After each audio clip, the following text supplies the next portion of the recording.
Hello, everyone! We're excited to announce another course about Spline in collaboration with the Spline team, marking the introduction of one of their most significant updates so far. First on the list of exciting features is the integration of 3D designs into Apple devices. Imagine embedding stunning native 3D visuals directly into your Swift or UI kit projects. This enhancement facilitates a seamless workflow across all Apple devices, including iOS, iPadOS, and macOS.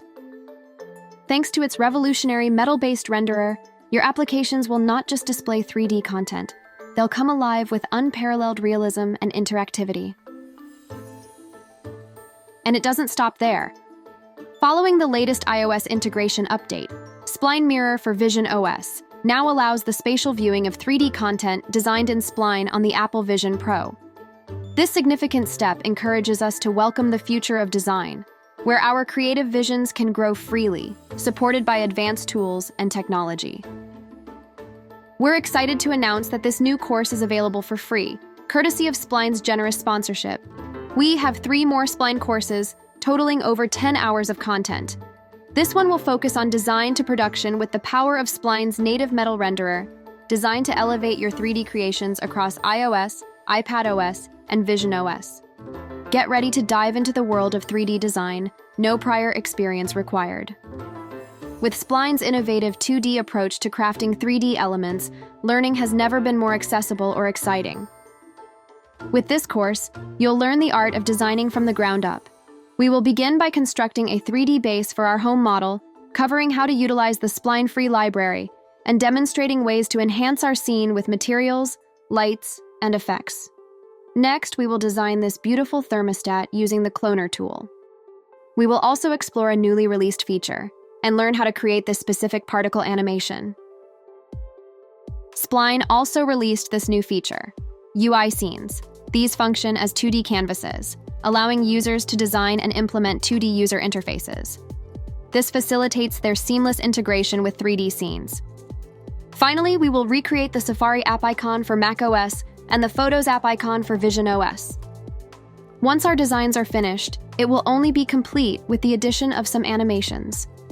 By utilizing states and events, we will animate our creations, employing both camera and path animations to bring them to life. Now, here's what you should know about Spline and its latest updates. The Spline community has quickly grown and now has more than 1 million users worldwide. It serves as a platform where designers, artists, and creatives can connect, explore, find inspiration, and publish your next design, all in one place. Spline is transforming the landscape of 3D design, continuously introducing exciting new features like particles. These graphical elements are designed to create a wide range of visual effects, such as fire, smoke, rain, snow. They simulate the physical properties of real-world particles, including their movement, interaction with forces like gravity or noise, and collisions with other objects. Other updates includes depth of field, which affects the visual perception of depth and focus in your scene. Physics-based simulations that react realistically to gravity and collision forces. Interactive game controls allowing users to navigate characters through scenes, and AI capabilities where simply typing can bring to life textures and transforming 3D scenes into stunning visuals with ease. To get started, head over to Spline's website at spline.design. If you don't have a free account yet, click on Get Started. While Spline works perfectly in your browser, if you would like to work without distractions, you can also download Spline for desktop, which is available for both Mac and Windows users. Windows users should have Windows 8 installed or later. For Mac users, Intel processor must be running Mac OS X, High Sierra, or later. For Apple Silicon, it should run on Mac OS 11, Big Sur, or later. If you wish to get started with spatial computing, Spline Mirror for the Apple Vision Pro offers an unparalleled experience of your 3D content in a spatial context. Download it from the App Store to begin. The course can be followed entirely with a free account. However, to unlock Spline's full potential, a super subscription is needed to access the complete library of pre-made materials, as well as the AI and app generation features. Now, to fully experience the new iOS integration feature, visit the Docs section within the resources. Navigate to Exporting Your Scene and click on Native 3D Embeds for iOS. which will provide valuable information. Initially, you will need to download Xcode from the App Store, which is only available on macOS. If you are completely new to coding, consider downloading Spline's Xcode demo. This is an ideal starting point for beginners to become familiar with Xcode. Simply double-click on the file provided, and everything will be set up for exploration. If you wish to embed your own creation, open Xcode. To create a new Xcode project, start by opening Xcode. From the Welcome to Xcode window, or the File menu in an open project, select Create a new Xcode project. Choose a template that fits your project's needs, such as App under the iOS tab for a standard iOS application. You'll then enter details about your project, including the product name, team, select your Apple developer program team or leave as None, organization identifier, typically your company's domain in reverse, and bundle identifier, which is auto-generated. Select SwiftUI as the interface and Swift as the language. After configuring, choose a location to save your project and decide if you want to initialize a Git repository for version control. To utilize Spline native embeds, you must integrate the Spline iOS runtime into an Xcode project. Click on the File tab and select Add Package Dependencies. Then, return to Spline's documentation and copy the GitHub link to locate the package. Paste the link into the search bar and then add the package. Now return to your Spline project and click Export. As this feature is still in beta, please be aware that full support is coming soon. Under the Apple platform, select Embed and copy the code provided. Back in your Xcode project, replace all the code preceding the preview section with the copied code. As you can see, even with limited coding knowledge, embedding your Spline project into Xcode is quite straightforward. Additionally, you can test on various files from the free library. Are you as excited to start as I am? Great! So let's not wait another moment to bring our smart home design to life and see what amazing things we can create together. Let us now explore the capabilities of Spline. In the next 3 sections, our focus will be on a 3D smart home model. You may have noticed the design seems familiar, and with good reason.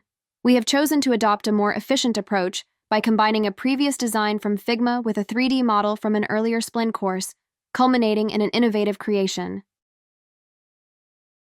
First, we will cover the basics of Spline's interface. This will be followed by the creation of a 3D base using basic shapes for our 3D house. Once our model is imported into the scene, we will enrich it with assets from Spline Free Library, completing our design. We'll enhance our 3D base by using materials that dictate its appearance and interaction with light, adding realism. The scene will come alive with strategic lighting, effects, and dynamic camera animations.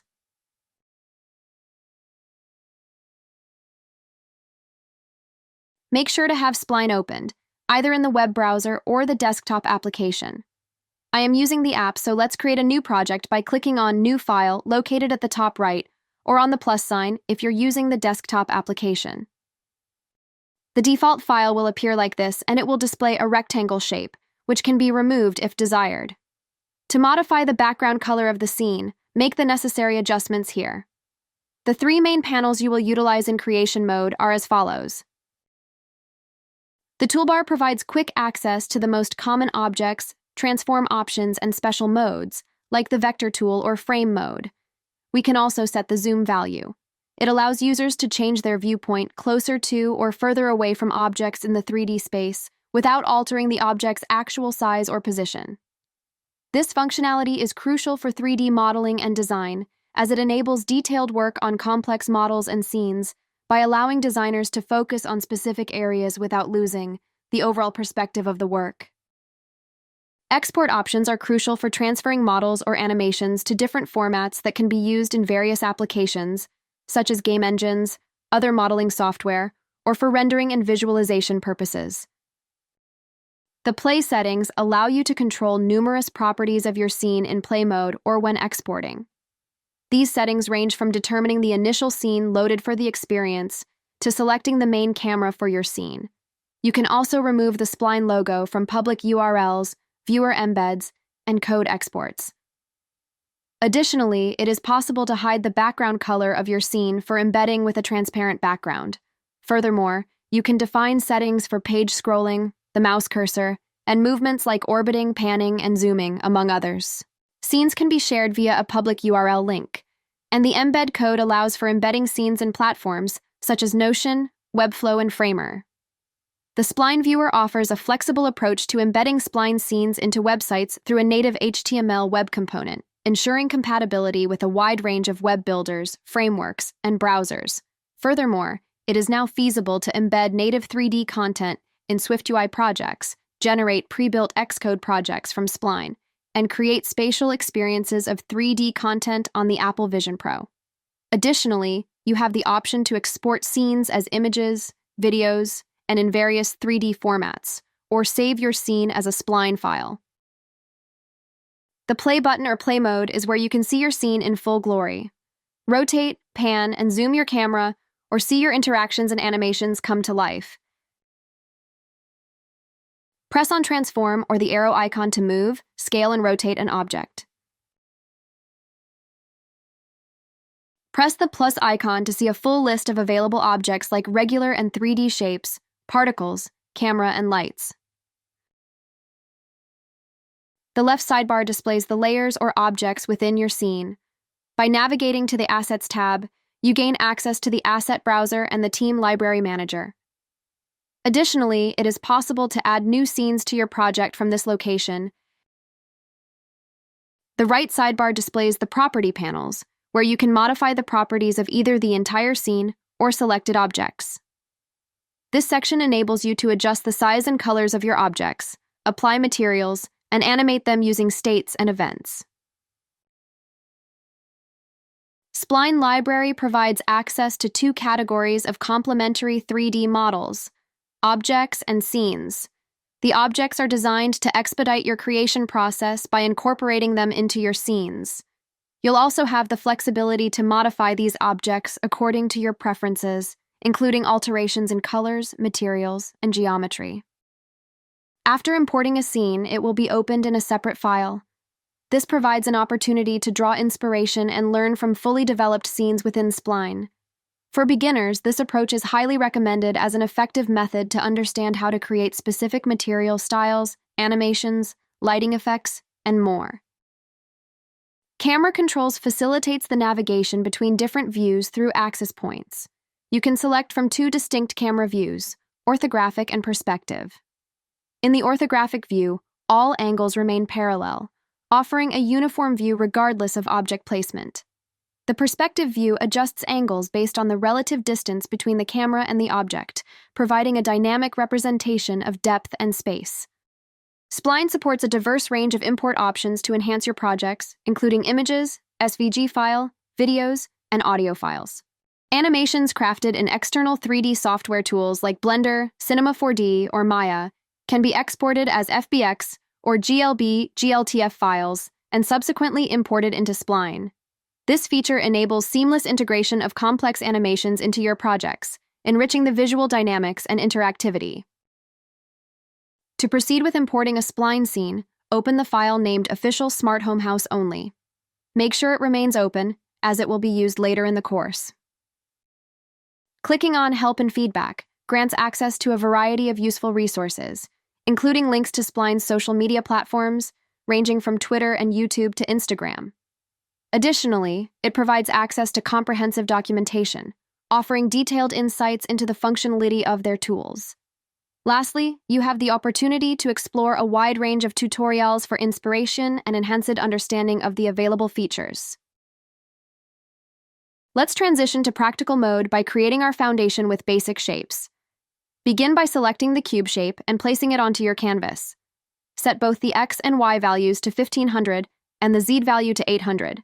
Apply a rotation of -90 degrees to both the X and Z axes. Lastly, adjust the corners to a value of 200. Next, we'll refine the appearance of our cube by applying the subtract Boolean operation. Choose the rectangle shape and adjust its size to 1550 for both the X and Y values. Although the rectangle don't have a depth parameter, we can turn it to 3D using a modeling operation called extrusion with a value of 200. Select both shapes and proceed to adjust their alignment settings as follows. For the x-axis, choose Center. For the y-axis, select Max, and for the z-axis, again opt for Center. With both shapes selected, proceed to apply the subtract Boolean operation. This action will eliminate the overlapping sections from the base object, which is situated on the bottom layer, while the top layer is effectively subtracted from it. To add a border to our shape, insert a rectangle measuring 1400 by 1400, with corners set to 200, and apply an extrusion depth of 60. To duplicate the shape, hold the Command key, drag the shape to a new position, and then release it to create a copy. Once duplicated, adjust the size of the new shape to 1360. Ensure that both shapes are centered along the X and Z axes for precise alignment. Then, navigate to the Boolean operations and select Subtract. To achieve a depth effect, let's position our element appropriately. First, access the camera controls and click on Reset. Then, make sure the last group is still selected. Press S on your keyboard to center the view on the object. Select the top shape and drag it along the Y-axis towards the bottom. This action will create a depth effect, and the border should look like this.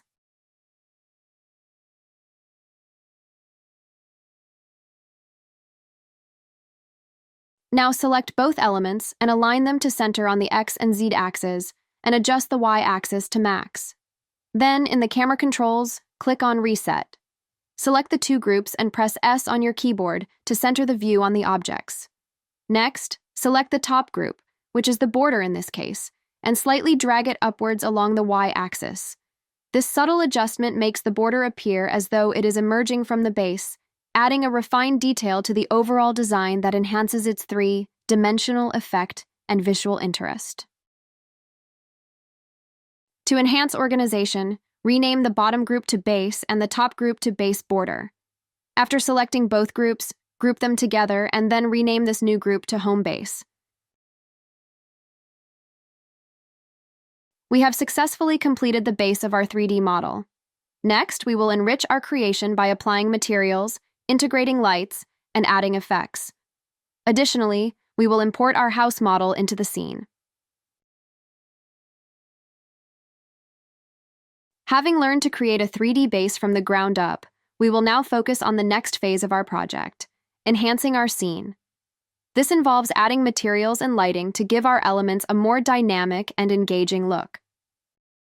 Next, we will introduce a ready-made 3D house model into our project, carefully placing it on top of our existing base.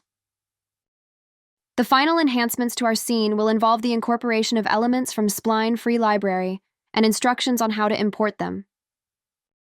In this segment, there are no definitive path. You're encouraged to experiment and create freely.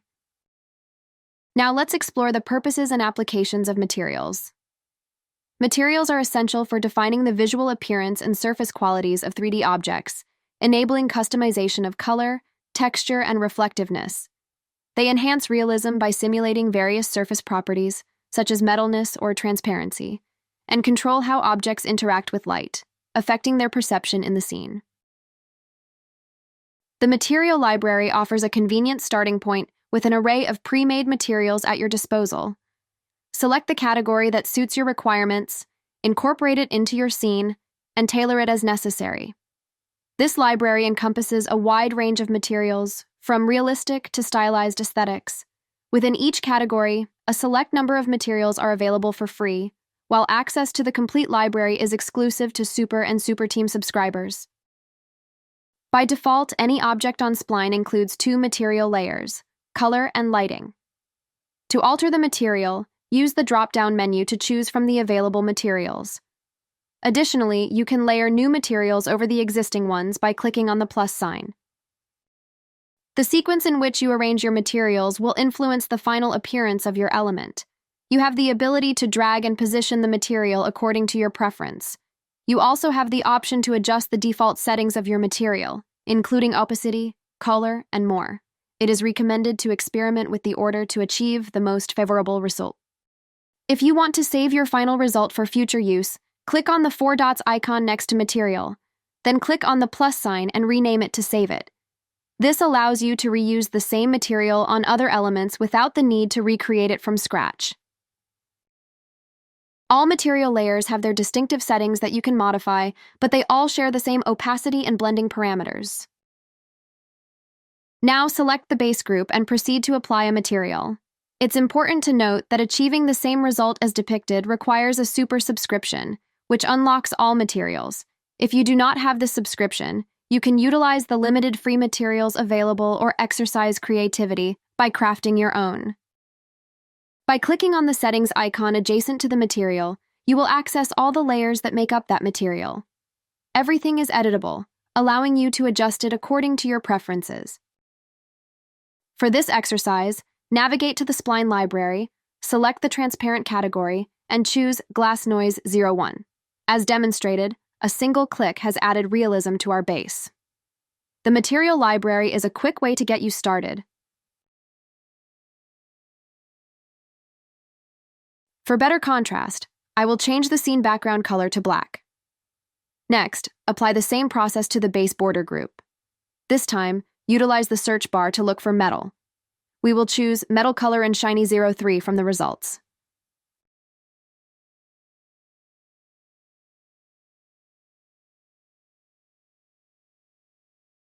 Having completed the base, we will now proceed to import our 3D house model. Open the file provided, named Official Smart Home, House Only. Select the group within this file and copy-paste it onto the base. Select both the home base and the house group. Under Alignment, opt for centering on both the X and Z axes. Reset the camera to front view and select the house group and adjust the X axis upwards until the house is positioned entirely above the base, ensuring there are no gaps between the base and the house.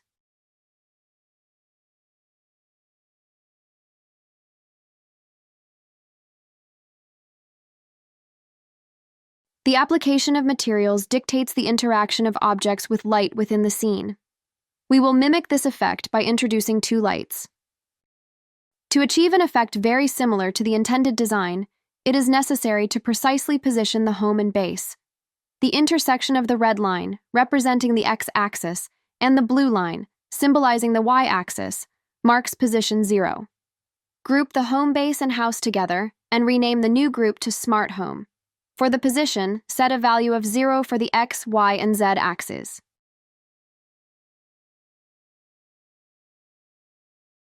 To add our first light, click on the plus icon located on the toolbar and select Directional Light. In the Properties panel, change the default color to yellow while leaving the other settings as they are by default. Now, proceed to position the light as follows. Set the X value to -1425, Y to 1000, and Z to 1050. Add a second directional light and rename it to Ambient Light. Change its color to green. Adjust the blur value to approximately 4.11 and set the penumbra value to 0. Position this light with an X value of 680, a Y value of 1290, and a Z value of 230. With all steps completed, the scene should now resemble the intended design. Next, we will incorporate some elements from the free library to complement our design.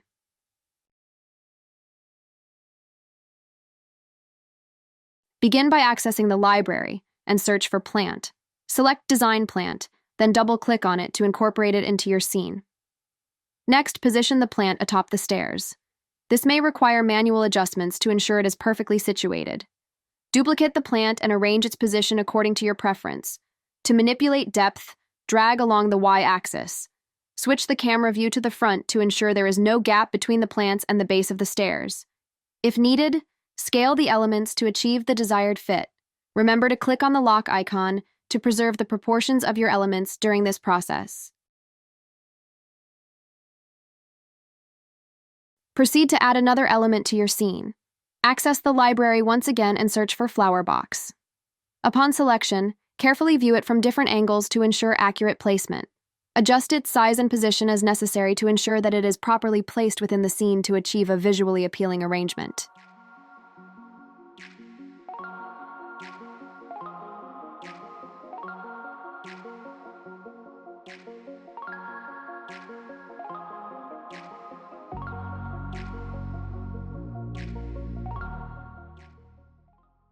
Optionally, for a more customized appearance of the flower box, you can adjust its materials. Within the flower box group, locate and select the wood layer. Once selected, apply the metal color and shiny 03 material to this layer. This modification will change the texture and reflectiveness of the flower box, enhancing its visual appeal. Let's create a new composition utilizing the existing element. Start by duplicating the flower box. Once duplicated, adjust its size to ensure it is appropriate for its new position. Carefully position the duplicated flower box atop the stair.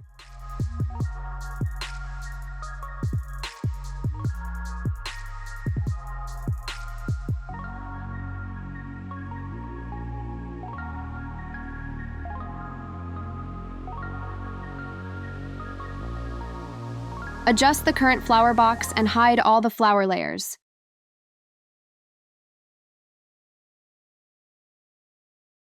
Next, access the library and search for Plant and select Plant Tall to add to your scene.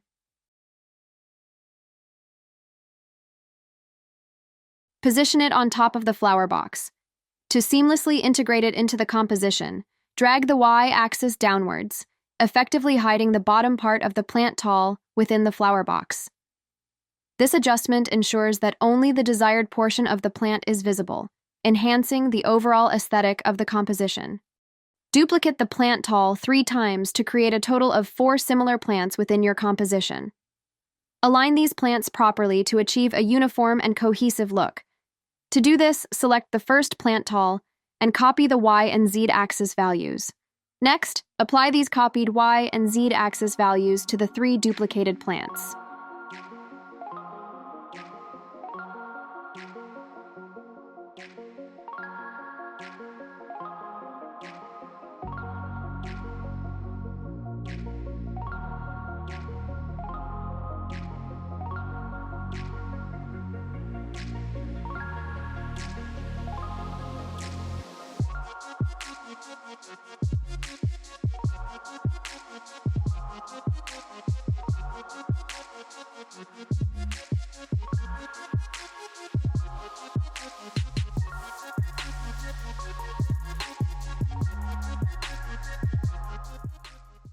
For the final elements of your composition, feel free to apply the process previously demonstrated. Whether you choose to utilize pre-made elements from the library or edit existing ones to create new variations, the key is to be creative.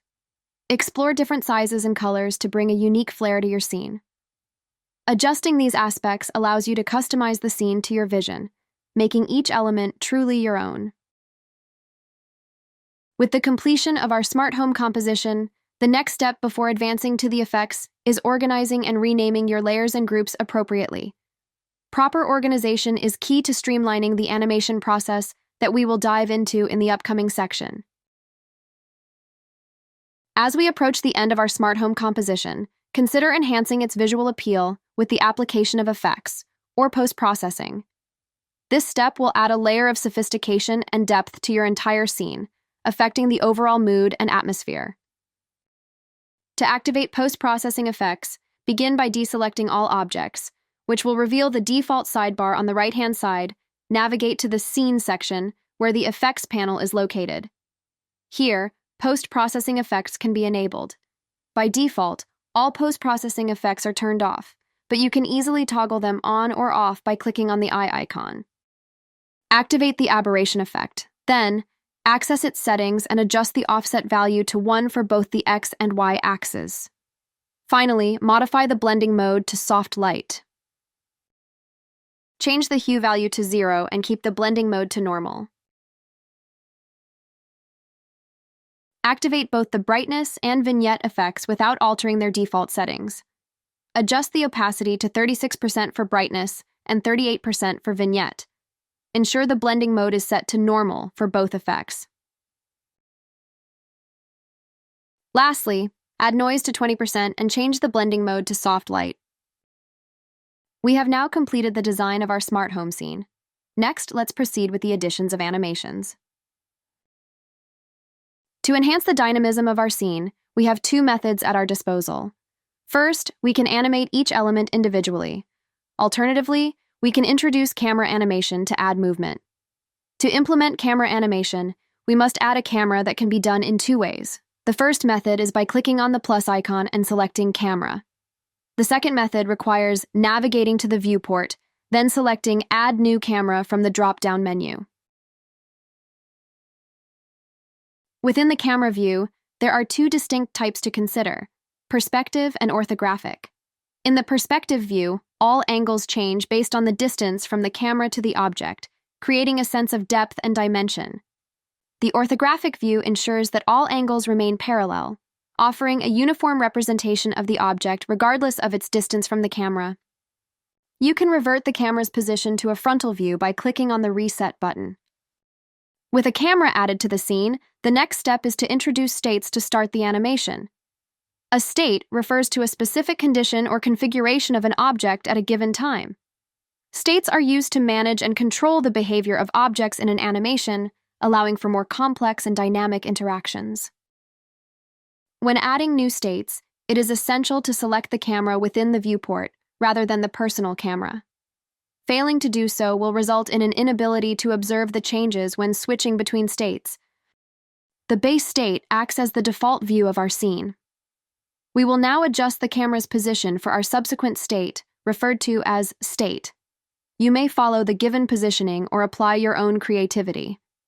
The objective is to introduce a unique perspective that distinguishes the second state from the initial default setting. An animation requires an event to function properly. To initiate this process, click on the plus icon to add an event.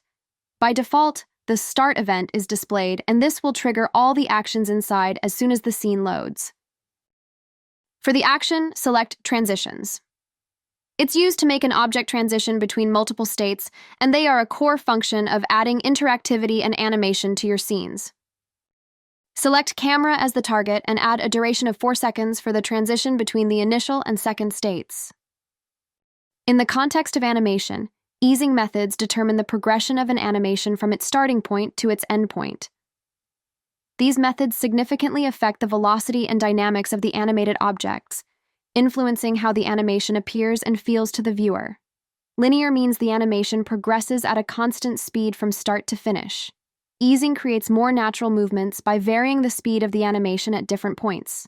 For example, ease will start slowly, speed up, and then slow down again before stopping. Custom Bezier allow for more complex and refined control over the animation's pacing through the use of handles that adjust the curve's shape. Spring creates a bouncing or stretching effect that eventually settles into its final position, adding realism to the way objects move. For our animation, I will be using Ease and Out.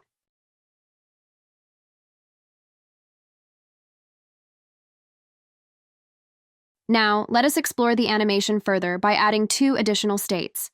The third state will display the left side view of the house, while the fourth state will present the top view. Add these 2 new states into your event, specify a duration for each, and then press play to preview the changes.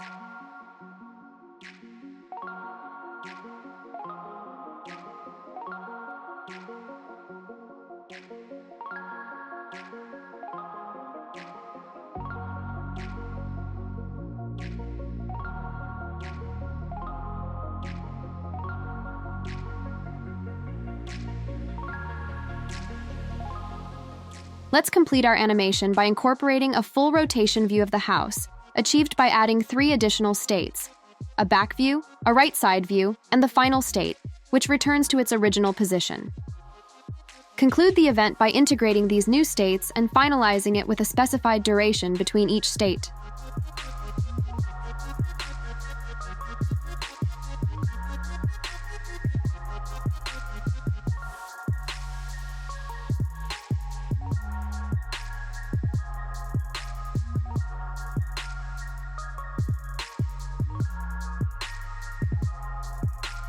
We have successfully completed a relatively straightforward animation, despite incorporating multiple states. If you are working with more than 2 states, it is advisable to rename them for better organization. Let's go. If the animation appears too fast, it is possible to add a delay between each state. Simply select the easing options for each state and specify a duration. This procedure can be repeated for all subsequent states to ensure consistent pacing throughout the animation. We can also add a delay for the entire sequence. By setting a duration of 3 seconds, it means that upon entering play mode, the animation will start only after a 3-second delay. Here's a full preview of the animation, including timing.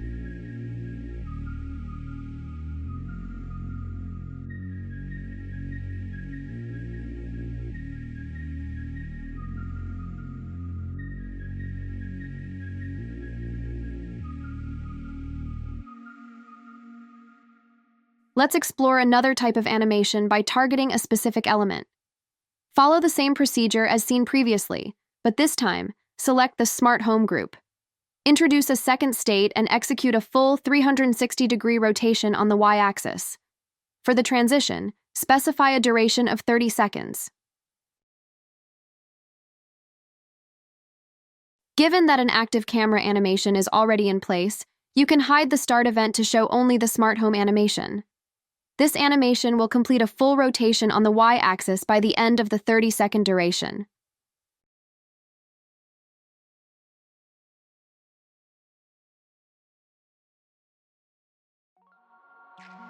Here we present a more dynamic approach by combining both the camera and the Smart Home rotation animation simultaneously. Explore, play with the states, and be creative.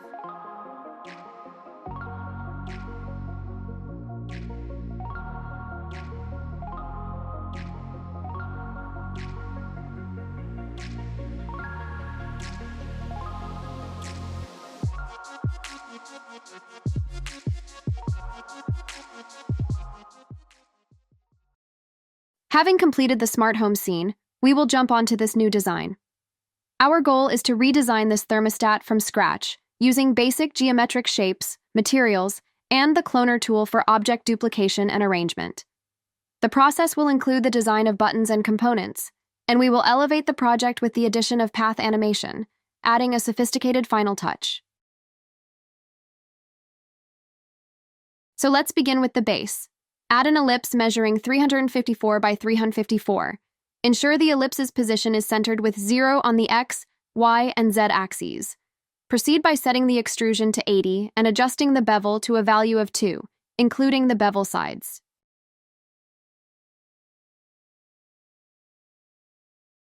Create an additional ellipse with a width of 300 and a height of 300. Position this ellipse such that its center is aligned at the coordinates 0, 0 on the X and Y axes respectively, and at 81 along the Z axis. Duplicate the last ellipse and change the size to 264 by 264. Change the Z value to 82. Prior to incorporating colors and advancing to the materials phase, please rename the layers as described below to ensure improved organization. Now select the base layer, and we will proceed to apply a material that has been used previously, Metal Color and Shiny 03. This time, we will modify it according to our preferences. Please click on the settings icon and alter the color to dark blue. For the rainbow layer, adjust the opacity to 43% and the lighting to 80%. Click on the plus icon to add a new layer and select the depth option. Change the color to the following green and set the opacity to 82%. Change the blending mode to Smooth. Set the origin values as follows: X to -53, Y to 110, and Z to 0. The values for near should be adjusted to 55, and for far, set it to 228.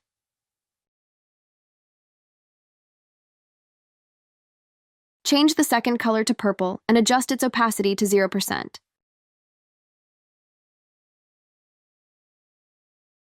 Add one final new layer. Choose Matte Cap and select the option at the top left. Adjust the blending mode to Overlay.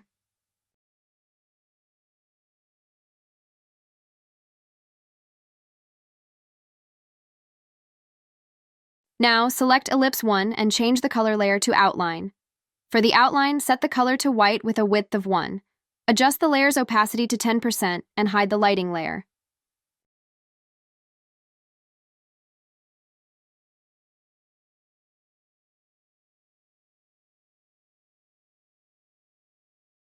Select Ellipse 2 and change the color layer to Gradient. Set the gradient type to Radial and the blending mode to Smooth. Set the first color to dark blue with an opacity of 100%. The second color will be blue with an opacity of 26%. Set the angle to -16. With the gradient layer done, drag the lighting layer to the bottom. Add a new layer and choose Outline. Set the outline color to white with a width of 1. The contour width should be set to 0. And finally, change the blending mode to Overlay. With the completion of the first part of the thermostat, you can now make all the layers visible. The base should now look like this, reflecting the adjustments and additions we've made. Now let's begin adding the small details to our thermostat, starting with this small progress ring. Duplicate Ellipse 1 and rename it to Small Progress Ring. Before making any further changes to the new layer, apply a bright color to it. This will enhance the visibility of our layer, aiding in better visualization as we proceed. Now let's change the size of the new ellipse to 250 by 250. Then click on Convert to Path. Set the size to 1 and adjust the subdivision value to 30 to achieve a smooth shape. Set the depth value to 0.63. Under rotation, adjust the Z value to 90 degrees. Change the color material to Depth. Set the first color to green with an opacity of 100%. The second color should be set to purple with an opacity of 0%. And adjust the first color stop as follows. To achieve the same result as the original design, you can enter these exact values. Set the origin to X, 133, Y to 20, and Z to 0. The near value should be set to 81, and the far value to 275. Next, we will add this large progress ring. Now, let's duplicate the last ellipse and rename it to Large Progress Ring.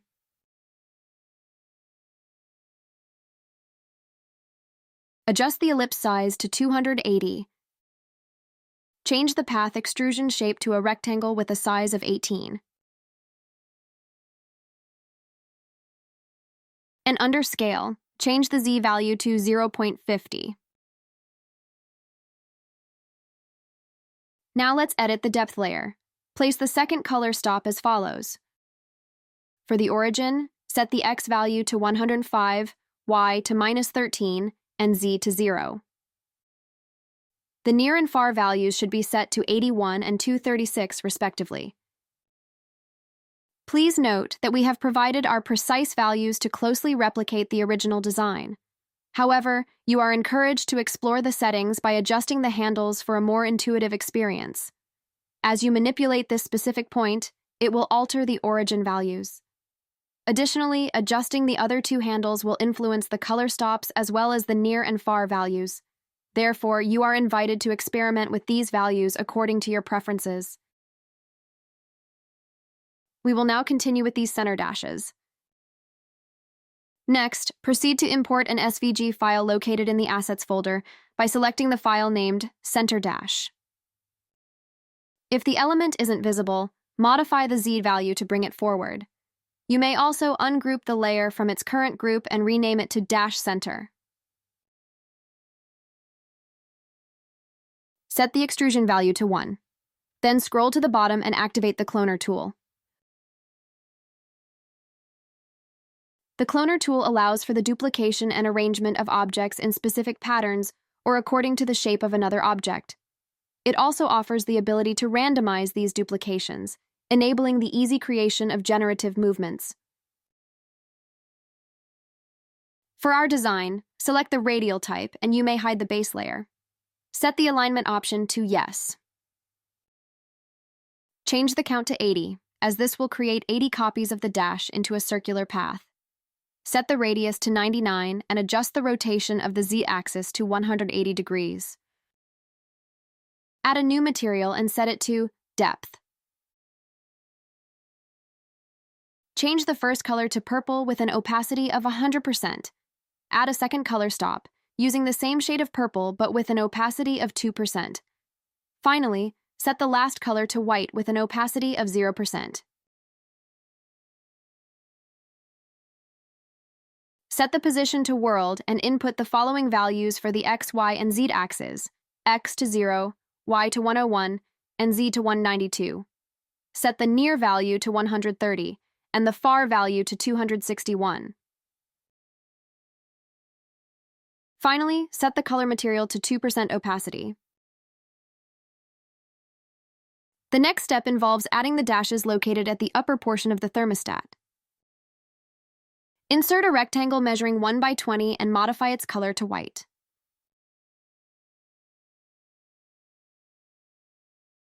Position the rectangle so that it aligns at 0 on both the X and Y axes, and adjust its depth by setting the Z value to 100. For the rotation, ensure that the value is set to 0 for all 3 axes. Activate the Cloner tool. Change the type to radial. Under Base, switch to Hide, and set the alignment option to Yes. Add these following values: count 200, radius 164, and start 182.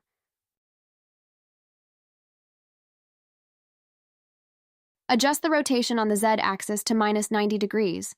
In the color material settings, modify the opacity to 10%. Finally, rename this layer to Mini Dash. Next, we will create these dashes to represent the degrees. Select Mini Dash, duplicate it, and rename it to Degree Dash.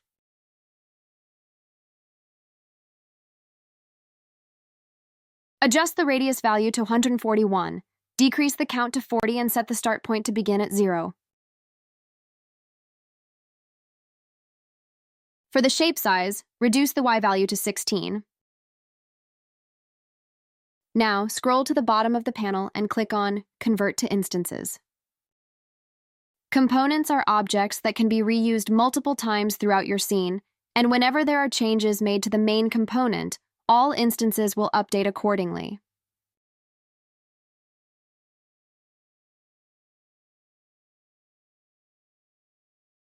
If you wish to hide the helper's guide, go to the global settings and switch to No. In our case, a new group has been added, containing the same number of instances as the count, which is 40. However, we require only the top half portion, so we should delete instances 4 to 22 inclusive to remove the bottom part. Next, we will add this mask to create this effect. Select Ellipse 2 to create a duplicate and rename it to Mask Dash. Change the size to 238 by 238 and delete the outline material.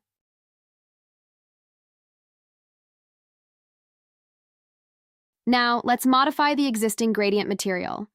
Change its type to Polar, which resembles an angular gradient. Set the first color stop to purple with 100% opacity. The second and third color stops should be cyan, with opacities of 100% and 0% respectively. Arrange the color stops as follows. Add an angle of -45 degrees and under shape, adjust the ring value to 8320. Deactivate the lighting layer and add a new material. Choose the Image option. Proceed to Upload Image and select -3x from the assets provided. For the mode, opt for Mask. Under the rotation settings, adjust the Z value to -6. To position it, advance it forward by increasing the Z value.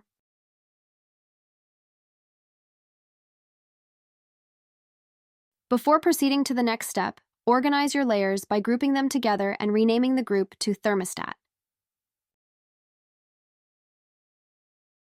Let's continue by incorporating text into our design.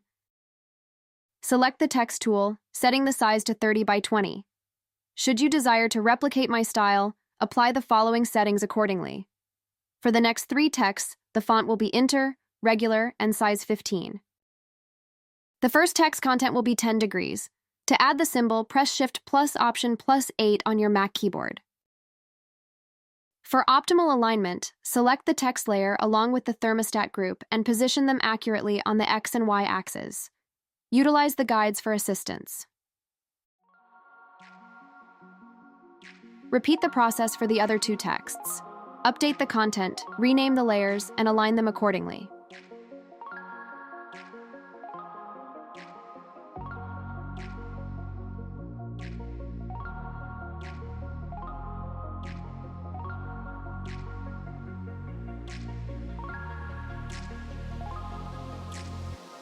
I omitted to mention earlier, the color should be set to white with an opacity of 60%.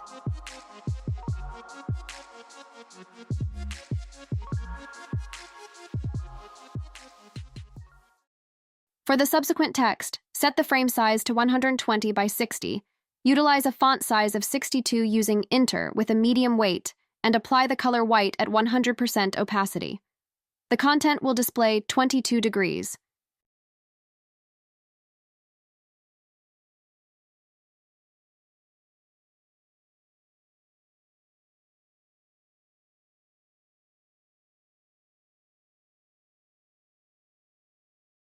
For our last text, duplicate the last layer and the frame size will be 120 by 22, with a font size of 17 using bold. Change the content to cooling. Drag the text upward for its position.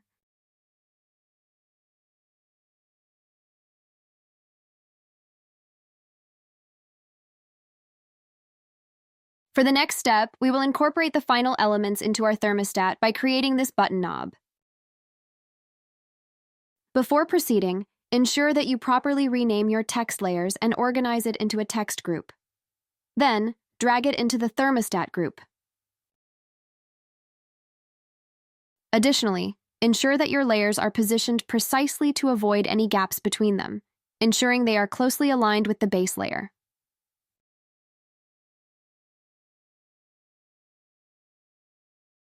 Let's start by creating an ellipse with dimensions of 44 by 44 and apply an extrusion value of 4 to it.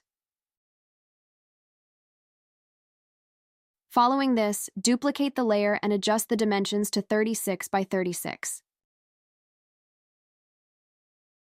Select both ellipses. Then, navigate to the Boolean operations menu and click on Subtraction to combine the two shapes into a single ring-shaped object.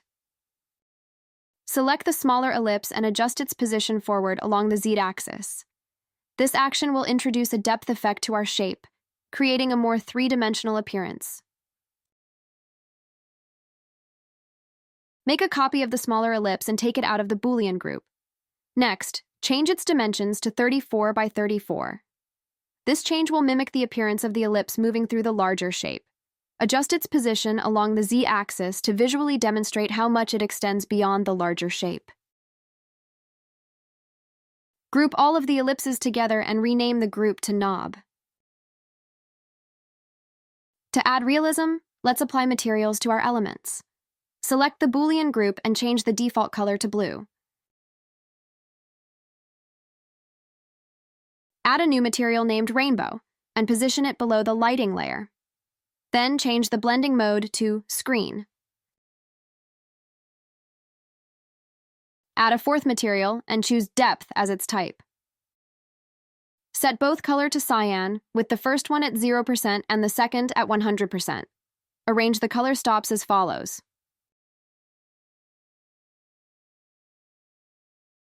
Switch the gradient type to linear.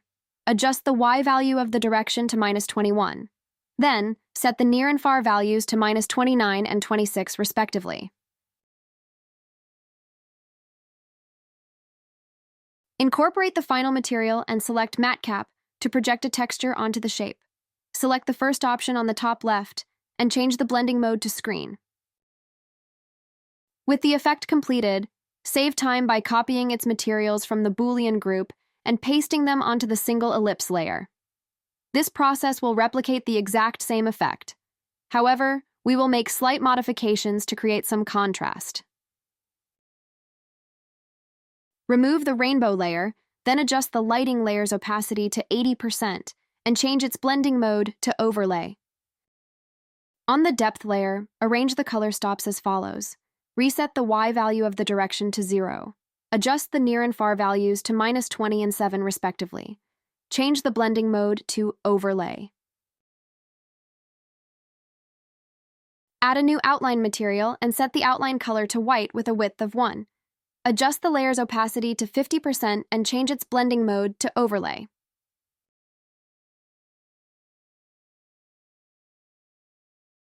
Lastly, position the matte cap layer at the forefront and make sure its blending mode is set to screen.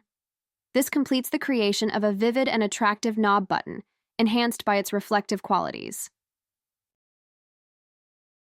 Place your knob button on the thermostat, ensuring it is accurately positioned near the large progress ring along the Z-axis.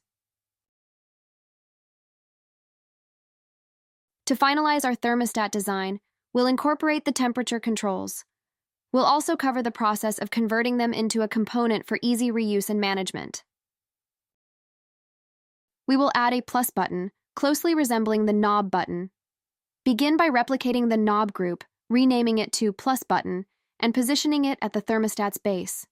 In the Boolean group, adjust the larger ellipse to a size of 56 by 56 and set the extrusion to 10. Modify the smaller ellipse to 46 by 46, maintaining an extrusion depth of 10. Lastly, resize the final ellipse to 44 by 44 with a reduced extrusion depth of 5. To achieve the desired effect, pull the Z-axis forward, extruding it from the overall shape. Let's apply the materials by copying them from the base layer and pasting them onto the Boolean group. Here, because the Boolean and base layers share identical materials, any modifications will affect both layers simultaneously. Therefore, to exclusively adjust the materials of the Boolean group, it is necessary to first detach it before implementing your changes. Open the depth layer and adjust the origin values as follows. For X, set it to 0.21. For Y, set it to 49. And for Z, set it to -23. Additionally, update the near value to 1.80 and the far value to 84. To finalize the process, apply an outline material. Adjust the outline color to white and set the width to 1. Change the blending mode to overlay. Copy the materials from the Boolean group and apply them to the individual ellipse.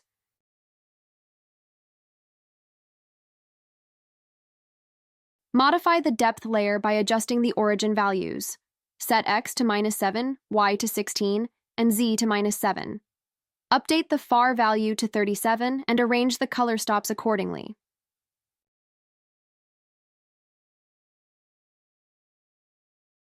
Using the Path tool, create 2 dots. Then set the path's extrusion size to 3. For the path size, adjust the values to 15 for X and 0 for both Y and Z. To ensure proper alignment, drag the path into the plus button group. Then, select both the path and the individual ellipse. In the alignment options, set both the X and Y axes to center. Duplicate the path and adjust its rotation value on the Z axis to 90 degrees. Follow the same alignment process as before, ensuring both the X and Y axes are set to center. Select both path and change the cap style to round. Apply a cyan color to the plus sign. Additionally, ensure that the lighting material is deactivated for both path layers.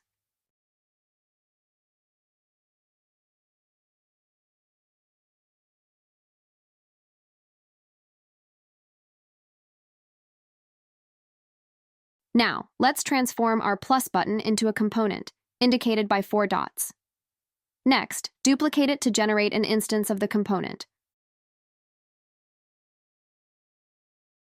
Remember, any modifications made to the master component will be mirrored across all its instances. Rename the duplicated group to -button and hide the path2 layer. We have completed the thermostat, so organize your layers accordingly. If you aim to align the 2 buttons accurately, import the thermostat image from the provided assets, scale it down to 0.50, hide the base layer, and then align the buttons to closely match the original design.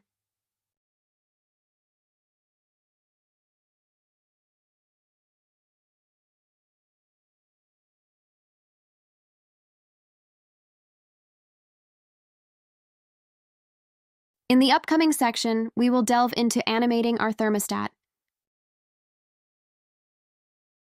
Let's add animation to our thermostat to make it more dynamic, beginning with the animation of the mask dash element. To start, I will demonstrate two methods to achieve the same animation effect. First, we will explore the angle animation and then move on to the rotation animation. Begin by selecting the mask dash layer and creating a new state. Choose the base state and navigate to the gradient material. Select the middle color stop, which is cyan, and set its opacity to 0%. Then adjust the angle to position the color's starting point near the center at the bottom. In this instance, my angle is set to 185 degrees. Now, return to the state and reset to the initial values. Restore the opacity to 100% and adjust the angle back to its original setting of -45 degrees. Initiate by adding a start event and choose the transition action. Make sure to target the mask dash layer. Configure the transition to start from current or base state to state for a duration of 3 seconds.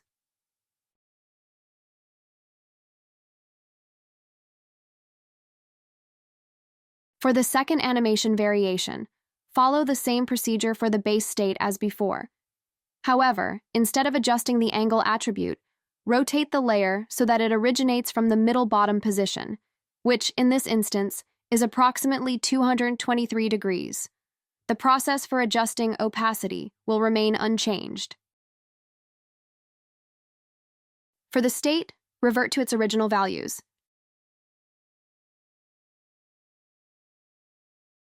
Then, add a start event, using the same approach as in the previous angle animation. As demonstrated, both methods achieve the same animation effect. However, the animation using the angle adjustment is significantly smoother, so I will opt for that approach. For the next element, we will focus on the large progress ring. This time, we'll modify the depth value within the path extrusion settings. Set it to 0 for the base state, and for state, restore it to its original depth of approximately 0.63. For the event setup, it will be similar to the previous ones, but this time let's incorporate a delay of 1 second. Animating elements is straightforward once you grasp the basics. Up to this point, we've successfully animated 2 elements, incorporating a delay between each. To create our upcoming animation, specific manipulation is necessary to attain the desired path animation. Our goal is for the knob to mimic the path of the large progress ring, an effect we cannot accomplish merely by adjusting rotation values. To achieve this, we need to locate a layer with a pivot point centered on the thermostat. Both the base and ellipses layers have such a point. Let's duplicate one of these layers and place it atop the knob group. Select the duplicated layer along with the knob group, then group them together and rename the group to Knob Rotate. The duplicated ellipse can be removed. This new group now shares the same centered pivot point, allowing the knob to rotate around it. To adjust the pivot's axis position, select the group's parent layer by holding the Option key and clicking on the group layer.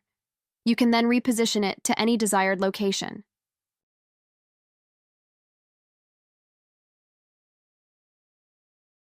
Now, continue with the animation using the same 2 states approach on the knob rotate group. For the base state, adjust the rotation's Z value to begin at approximately 10 degrees, which corresponds to a value of around 143. For state, reset the rotation value to 0. For the start event, aim for a 1-second animation, incorporating a delay of 2.5 seconds. The initial values did not provide a satisfactory animation. However, after some experimentation, I discovered that a duration of 1.58 seconds and a delay of 2.04 seconds significantly enhance the path animation's appearance. It's important to note that these values might not achieve the same effect for everyone, so I encourage you to experiment to find the perfect timing. Before moving on to the final animation for the plus button, select the small progress ring and apply the same 2 states used for the large progress ring.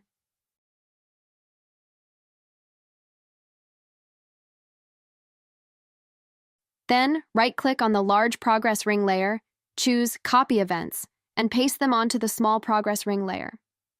During the transition, ensure it is correctly targeting the intended layer. To finalize the thermostat animation, let's animate the button component. Start by renaming the Boolean group to base and create a new state. In state, adjust the rotation on the z-axis to 180 degrees.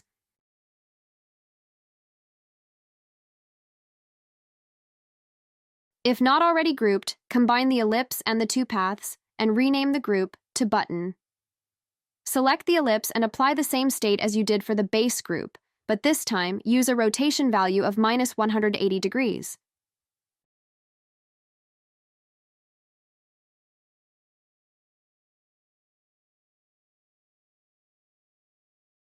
For our third and final state on the button group, create a new state. On state, adjust the Z value's position inward to simulate the effect of the button being pressed. To complete the animation, add an event to the component group, selecting mouse down this time. This setup ensures the animation triggers only when the mouse is pressed. For the mode, choose toggle. This allows the animation to revert to the initial state upon pressing the mouse again. For the remaining steps, the process is quite straightforward. As we've targeted 3 elements, the base, the ellipse, and the button, ensure you add 3 transitions, with each one targeting one of these layers specifically. Set the duration for transitioning from the base state to the state at 1 second for all 3 transitions.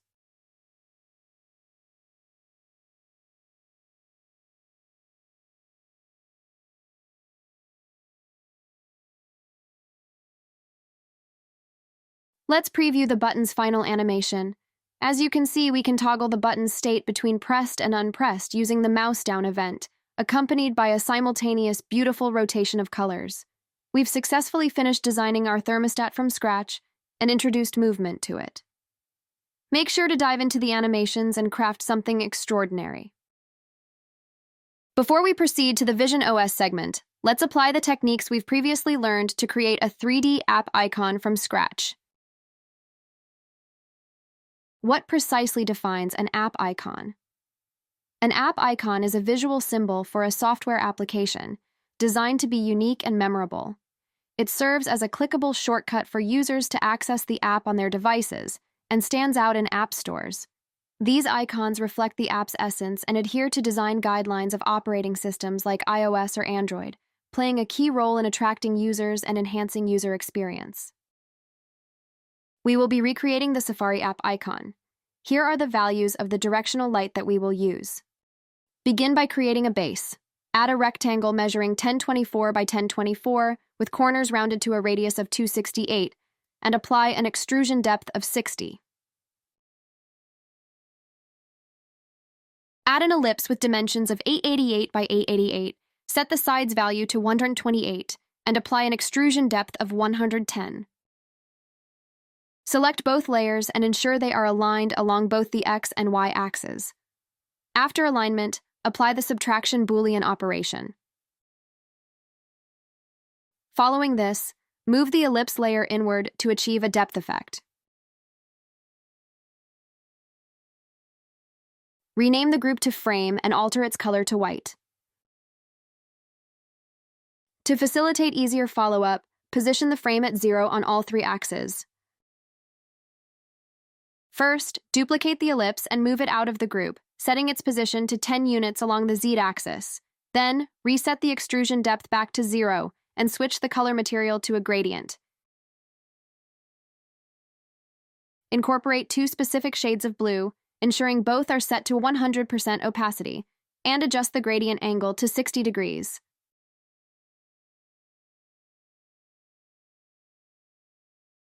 For added reflectiveness, apply a matte cap layer by selecting the first option in the top left corner and changing the blending mode to screen. Now, let's create the compass's separation detail by adding long dashes. Go to the plus menu, choose Cylinder, and position it at 0 on the X and Y axes, with a Z-axis value of 20. Ensure the rotation values are set to 0.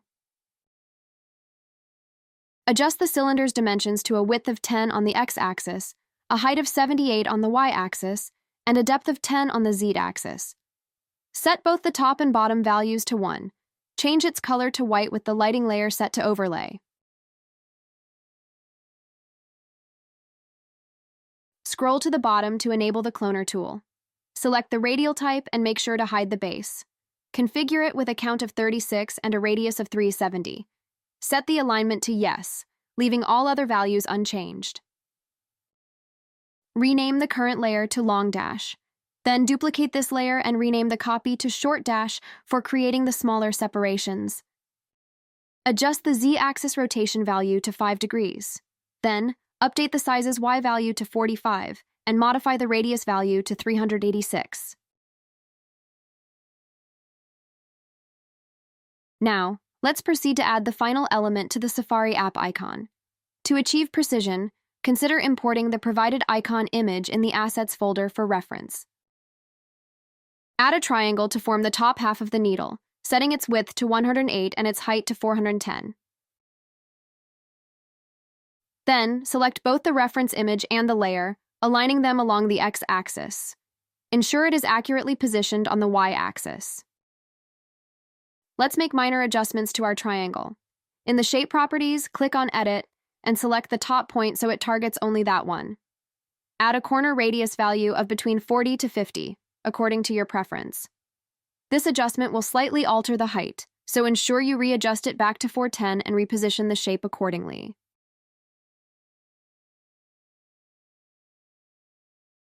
Duplicate the triangle to create the bottom part. Select the newly duplicated triangle, right-click, and flip it along the y-axis. Now, just ensure it is aligned properly with the top triangle to eliminate any gap between them.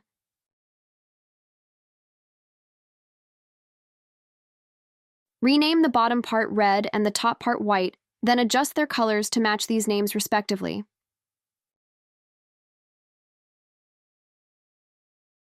First, select the two layers and group them, naming this group Needle. Next, duplicate the Needle group because we will use it to create a new shape. Within the duplicated group, select both layers and apply a union from the Boolean operations to merge them into a single shape. Then, remove the newly formed Boolean shape from its group and rename it Reflection. Lastly, delete the group that is now empty, leaving you with the organized elements you need. To create the reflection effect, select both layers within the reflection group and apply an extrusion value of 1. Now let's begin with the manipulation of our union shape, starting with the bottom or red part. Select the layer and enter Edit mode. Use the pen tool to add a new point at the base. Proceed to delete the bottom left point and center the new vector point by adjusting the x value to 0. This will transform the shape into a half triangle of its original form. Follow the same process for the top or white part. After completing these steps, change the color of the reflection group to black and set its opacity to 20%. We have now completed our app icon. Begin by dragging the reflection icon into the needle group. For the final step, position the needle group above the frame by adjusting the Z value to approximately 25. Then, select both the needle and the frame group, ensuring they are centrally aligned on the X and Y axes. You may also opt to add a rotation along the Z axis of -50 degrees for additional effect. Now that we've explored animations through our work with the smart home and thermostat, the stage is set for you to craft something unique with this newly created app icon. Next, we are set to explore an exciting segment, visionOS. We will learn how to replicate the Photos app icon and examine a new feature, UI scenes.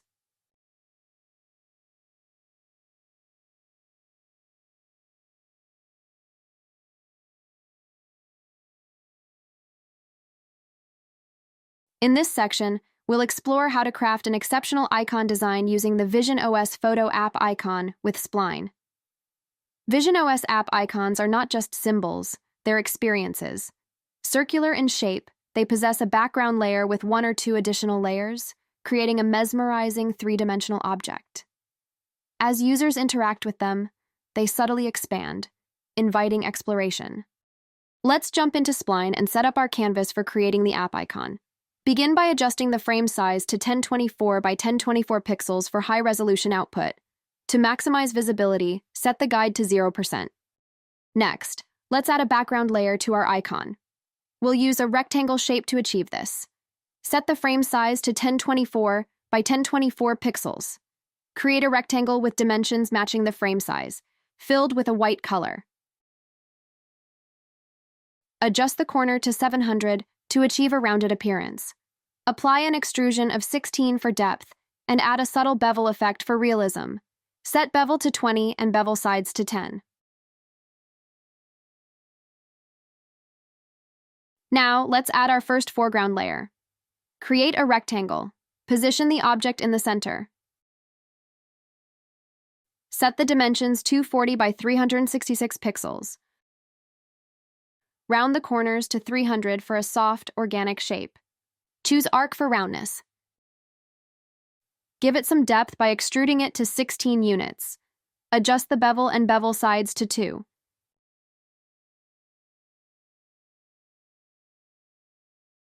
Next, let's apply a material to the shape. Before doing so, we can include an image for reference.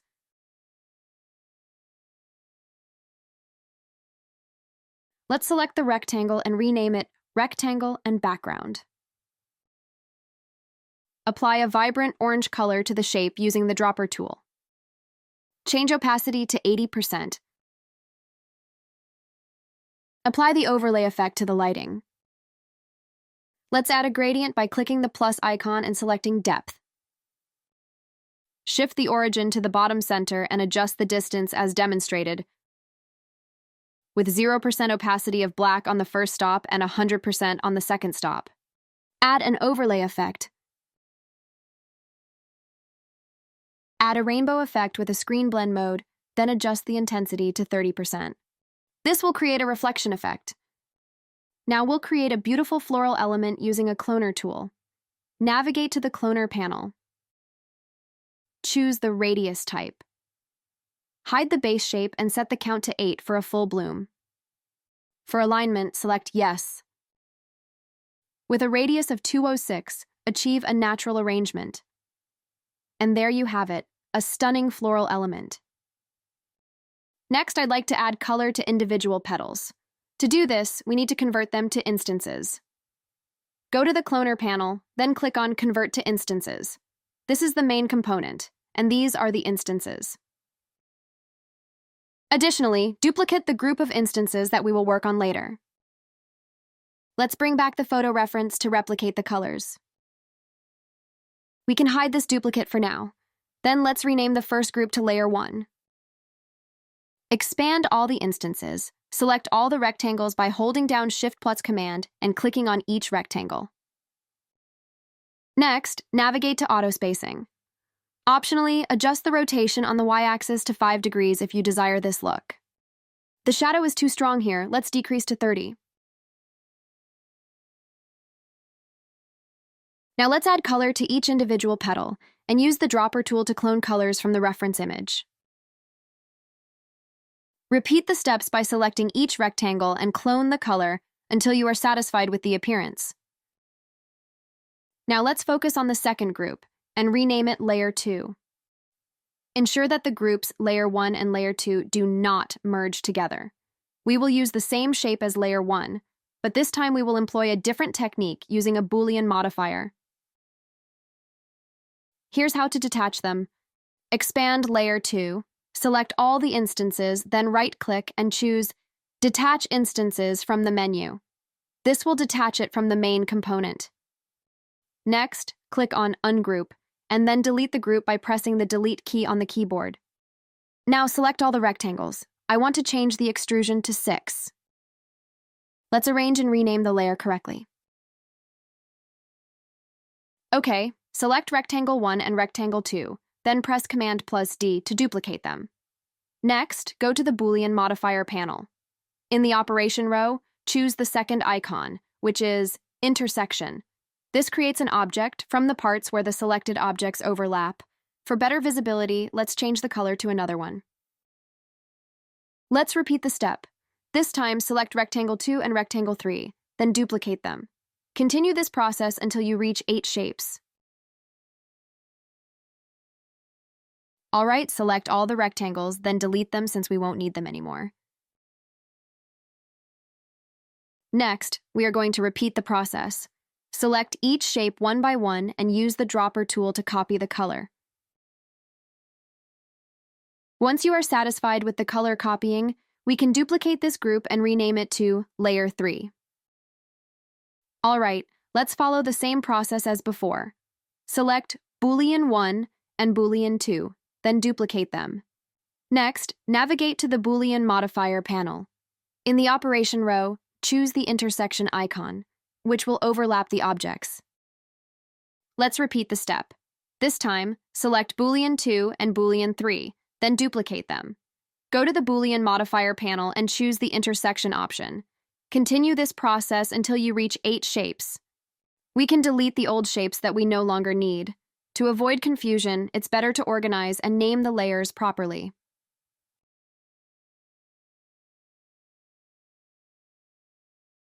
Once again, let's repeat the process. Select each shape individually and use the dropper tool to copy the color. Continue this process until you reach 8 shapes. Experiment with the colors until you are satisfied with the results. Everything is looking good so far. Ensure that the group layers don't overlap. If necessary, adjust their positions by moving them along the Z-axis to maintain clear separation. Next, click on the directional light layer. Then, go to the light panel and change the blur to 4. Additionally, we can adjust the direction of the light by moving the pivot. Select the background layer and go to the material panel. Change the lighting intensity to 40%. Alright, let's select all layers and then press Command+G to group them. After that, name your group accordingly. Everything is going well. You can press Option and drag to orbit around the scene. To preview, go to the toolbar and click on the play button. I'm pleased with how the reflection looks on the floral element. Next, I'll demonstrate how to export the project as an image. Before exporting the layers for visionOS, let's first select the background layer and change the corner radius to 0. You can hide this group for now. Now let's proceed with exporting the background. Select the background layer, then go to the toolbar and click on the Export button. Choose Image from the menu. For format, I will use PNG. The ratio is set to 1 because the frame is already set to high resolution 1024 by 1024. We are going to hide the background color. Once everything is set, click on the Export button. Next, let's bring back the floral element and then hide the background. Once that's done, proceed with the exporting. We'll use the same options as before and click on the Export button. The Parallax Previewer app allows you to preview dynamic layered images, providing a platform for prototyping and experiencing the Parallax animation's look and feel. Begin by launching the Parallax Previewer app for macOS or Windows, which can be downloaded from Apple Design. Once opened, create a new project by navigating to File, New visionOS app icon.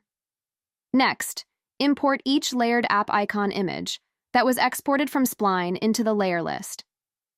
Keep in mind that the background will always be positioned at the bottom. Using the Properties Inspector located on the right side of the window, you can fine-tune the position and size of each imported image. For a more interactive experience, move your mouse cursor across the image in the preview area to witness and explore the parallax effect firsthand. And with that, your masterpiece is ready to be shared with the world. Happy creating with visionOS and Spline. I will see you in the next section. In this section, get ready to explore the cutting-edge world of UI scenes.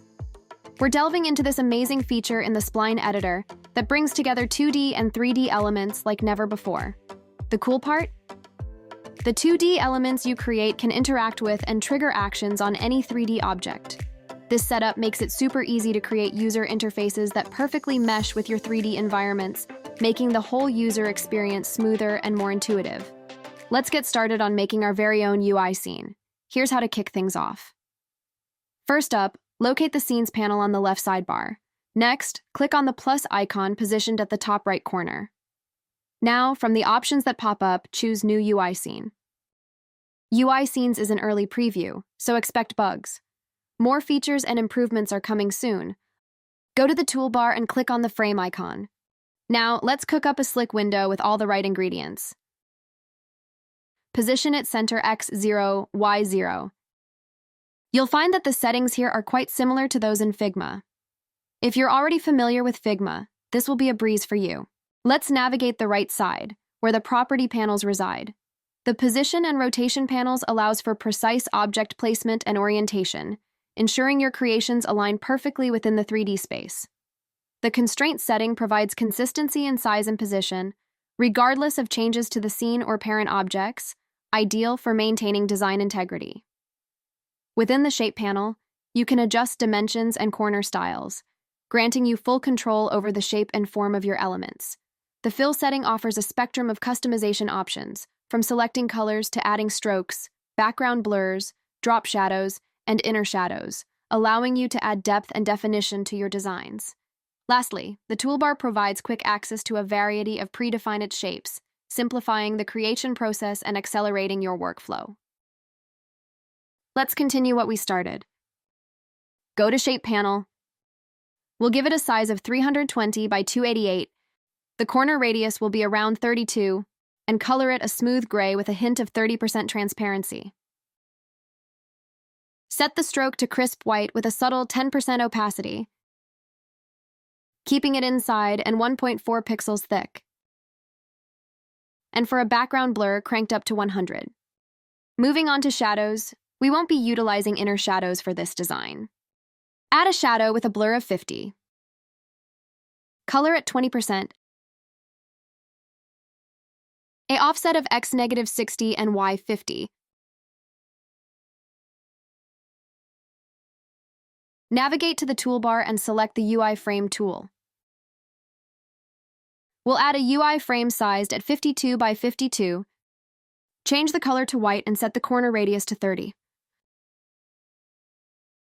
And position it snugly at X134, Y40. Now, let's import an icon and position it inside the frame. Drag and drop your chosen icon from your Finder right into the Spline app. Please note that the Import Settings window is currently not functioning, but it will be fixed. As you can see, there are no new icons visible here.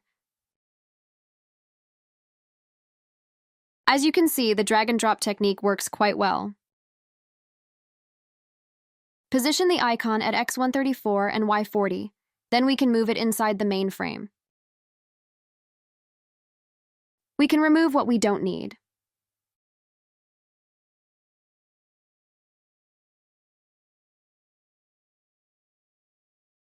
As you can see, the icon is positioned at the origin relative to the frame, just like in Figma.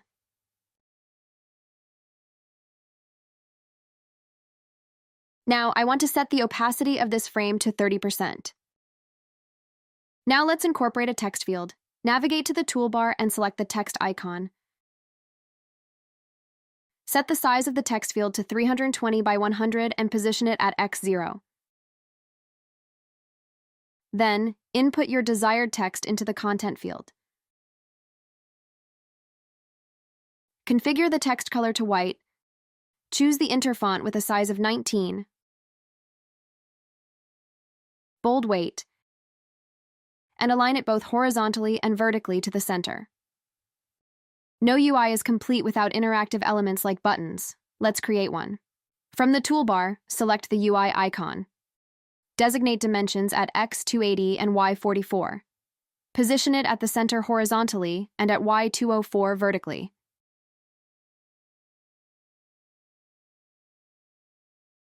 Set a corner radius of 55. Give the button a color of white with 30% opacity. Now, let's add text to the button. Copy the text from the previous step and drag it onto the button frame. Set the text field size to 280 by 44. Position the text at X20 and Y204. Now update the text to Get Started. Set the font size to 17 and choose a semi-bold weight. Next, rename the frame containing the button to Button and the other frame containing the graphical element to icon. I want to align the text field to be positioned Y88 from the top. Next up, let's get an interactive button going. With the button selected, navigate to the state panel located on the right side of the interface. Here you'll see the plus icon. Click it to add a new state to your button. This new state will allow us to define how the button appears when interacted with. Now, let's configure this new state to make our button truly interactive. Access the fill panel within the state settings. Adjust the opacity to 50%. This visual cue will help users recognize that the button is interactive, changing its appearance when they engage with it. Next, we move on to making our button respond to user actions. Head to the Events panel. Click the plus icon here to add a new event. By default, it's set to the Start event. Let's change that to a mouse down event. This means our button will react when clicked or tapped, depending on the device. In the Action section, choose Transition. By default, the target is set to Button. Configure the following settings. For Transition 1, choose Base State, and for Transition 2, select State. Opt for the Ease in Out animation for smooth transition effects. Set the duration of the transition to 0.50 for optimal timing. Choose Toggle as the mode for the action to toggle between states. Okay, let's jump into the cool stuff. Let's blend our UI frames into our 3D scenes for an immersive experience. Just a little alignment and smart placement, and we'll have the perfect mix of 2D and 3D. Here's how to do it. Look for the handy UI object in the toolbar. This tool lets you insert any 2D frame from your UI scenes directly into your 3D world. Let's check out the UI settings. Click on the Frame drop-down menu, and you'll find all the frames we created earlier in the UI scenes. Let's test all the frames. As you can see, they don't follow the original size. Make sure your UI frame matches the original size, X320, Y288, for a consistent look. Move the UI frame around until it fits perfectly in your scene, enhancing user interaction and engagement.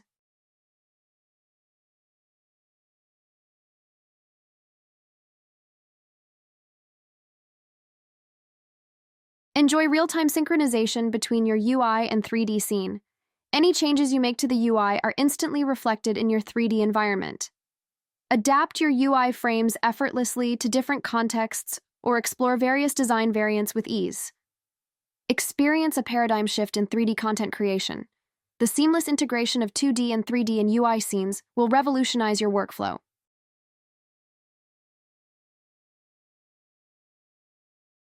Let's enhance user interaction by adding an animation to the Get Started button.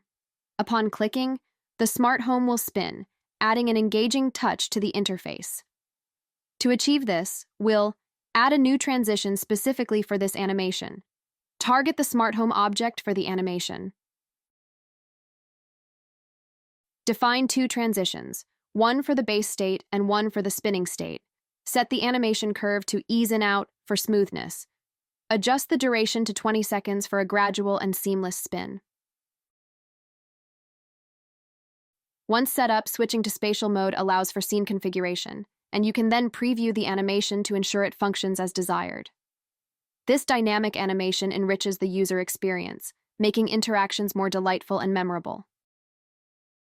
And there you have it, seamless integration between 3D and UI elements, enhancing your creative workflow in Spline.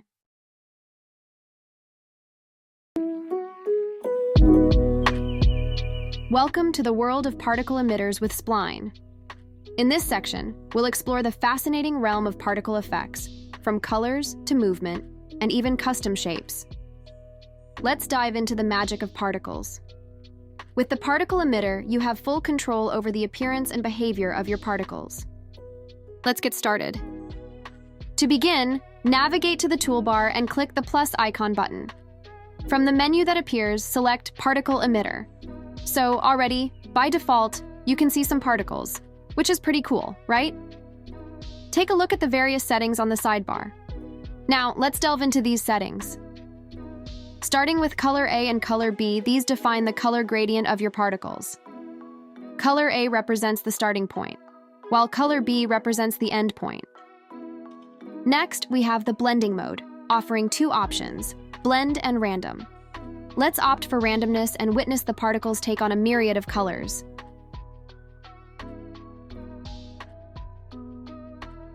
Then we have the size parameter. You can see if I increase the size, it just gets bigger.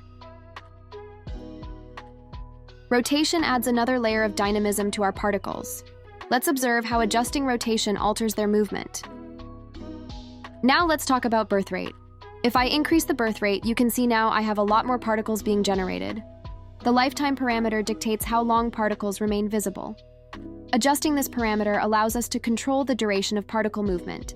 But if I change this to 2 seconds, that means the particles will stay there for longer.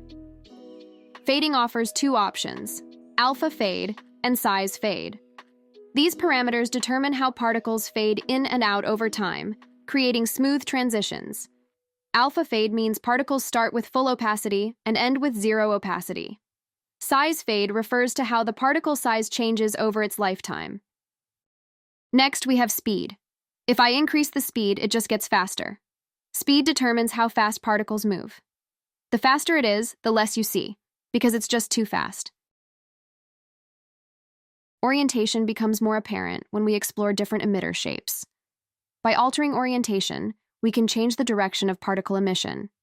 If we change the shape to a sphere and adjust the speed, we can make the particles emit from the surface.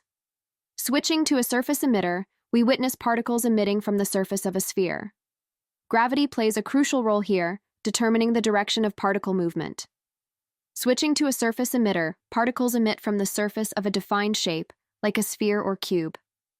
Gravity direction can be adjusted to control particle movement.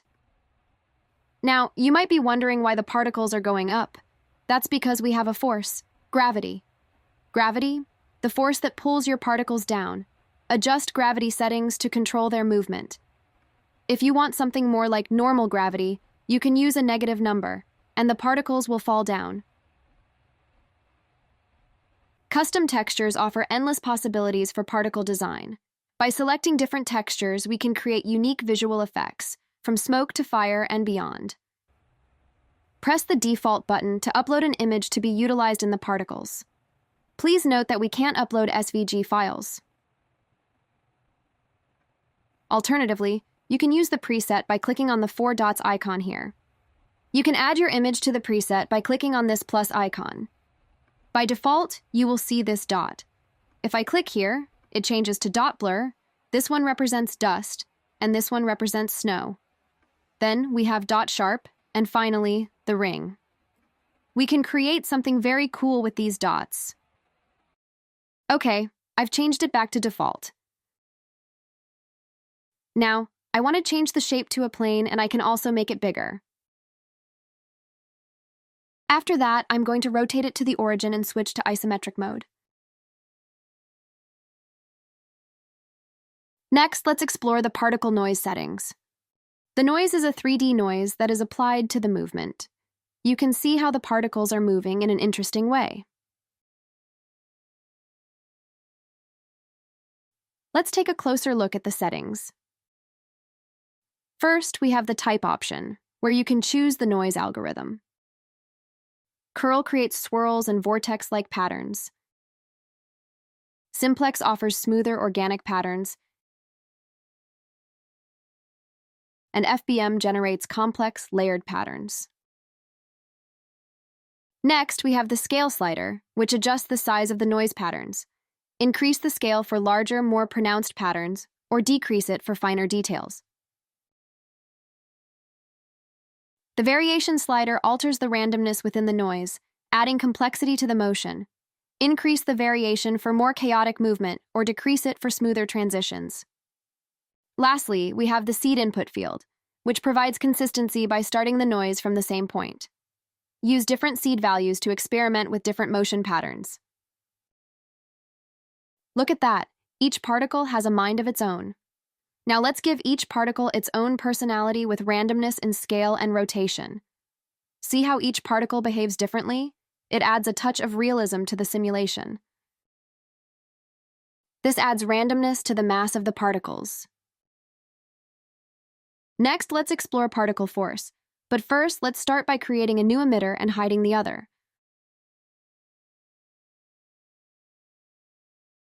I want to create a fire with smoke scene. Let's change the color to orange and gray. Let's tweak the birth rate, lifetime, and gravity settings to your liking. I increase the birth rate to 2000. I change lifetime to 2. I set the gravity setting to around 3. Now, let's introduce particle force to add more realism to our simulation. Go to the toolbar, this time choose particle force. By default, the force is set to collider. Particle colliders allow particles to interact with objects in the scene, like walls or obstacles. We have the flexibility to modify the size, experiment, and observe its behavior. Let's observe how particles bounce off colliders, creating dynamic visuals. It's intriguing to see how it bounces.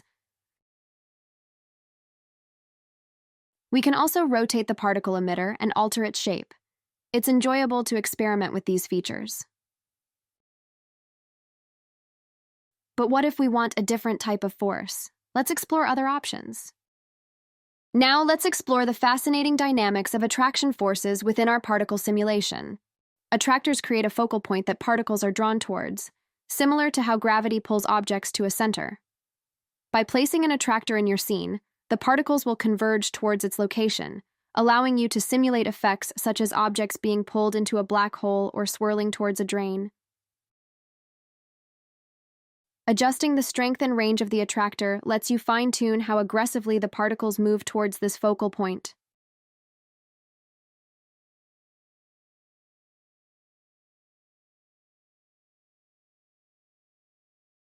Next, let's delve into the world of vortex forces. The vortex force causes particles to rotate around its center, resembling a swirling vortex. By tweaking parameters like aperture and intensity, we can control the intensity and size of the vortex. With creativity and experimentation, we can create captivating particle simulations that simulate natural phenomena. Next, we'll integrate particle forces with the particle emitter. Please select the particle emitter layer, then navigate to the right-hand side inspector. By default, the collider already applies the particle force, making things easier for us. Let's adjust parameters like elasticity and see the magic happen. And when we start tweaking parameters like gravity and elasticity, it's amazing what we can create.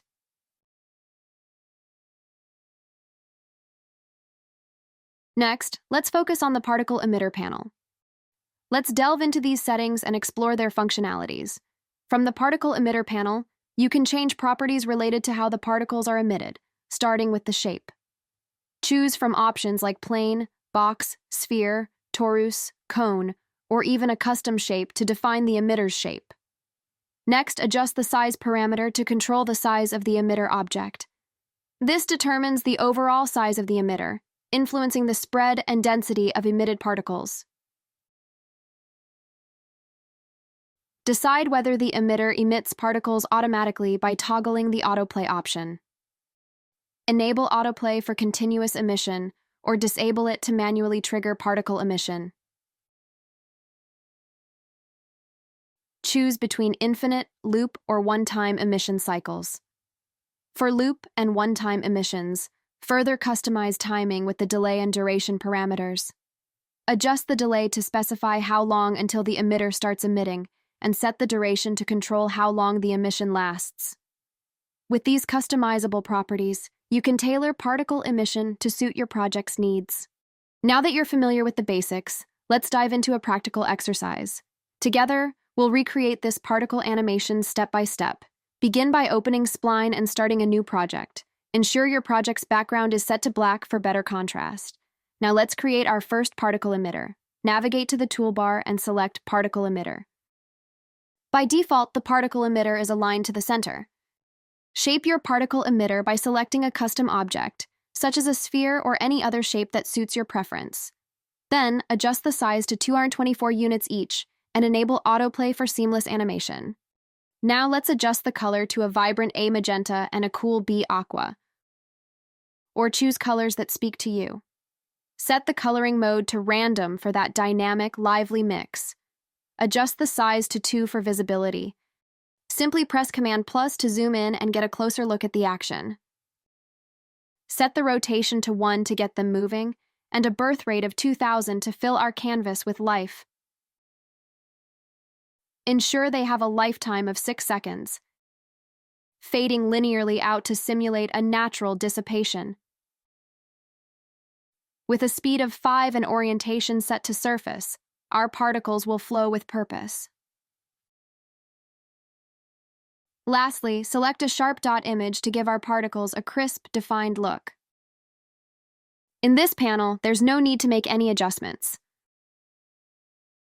Let's set gravity to 0.20 to introduce a gentle downward movement. For now, let's leave the collider as default, none. We'll come back to it later. To add complexity and texture to our animation, let's incorporate some noise. Choose curl for a swirling organic effect.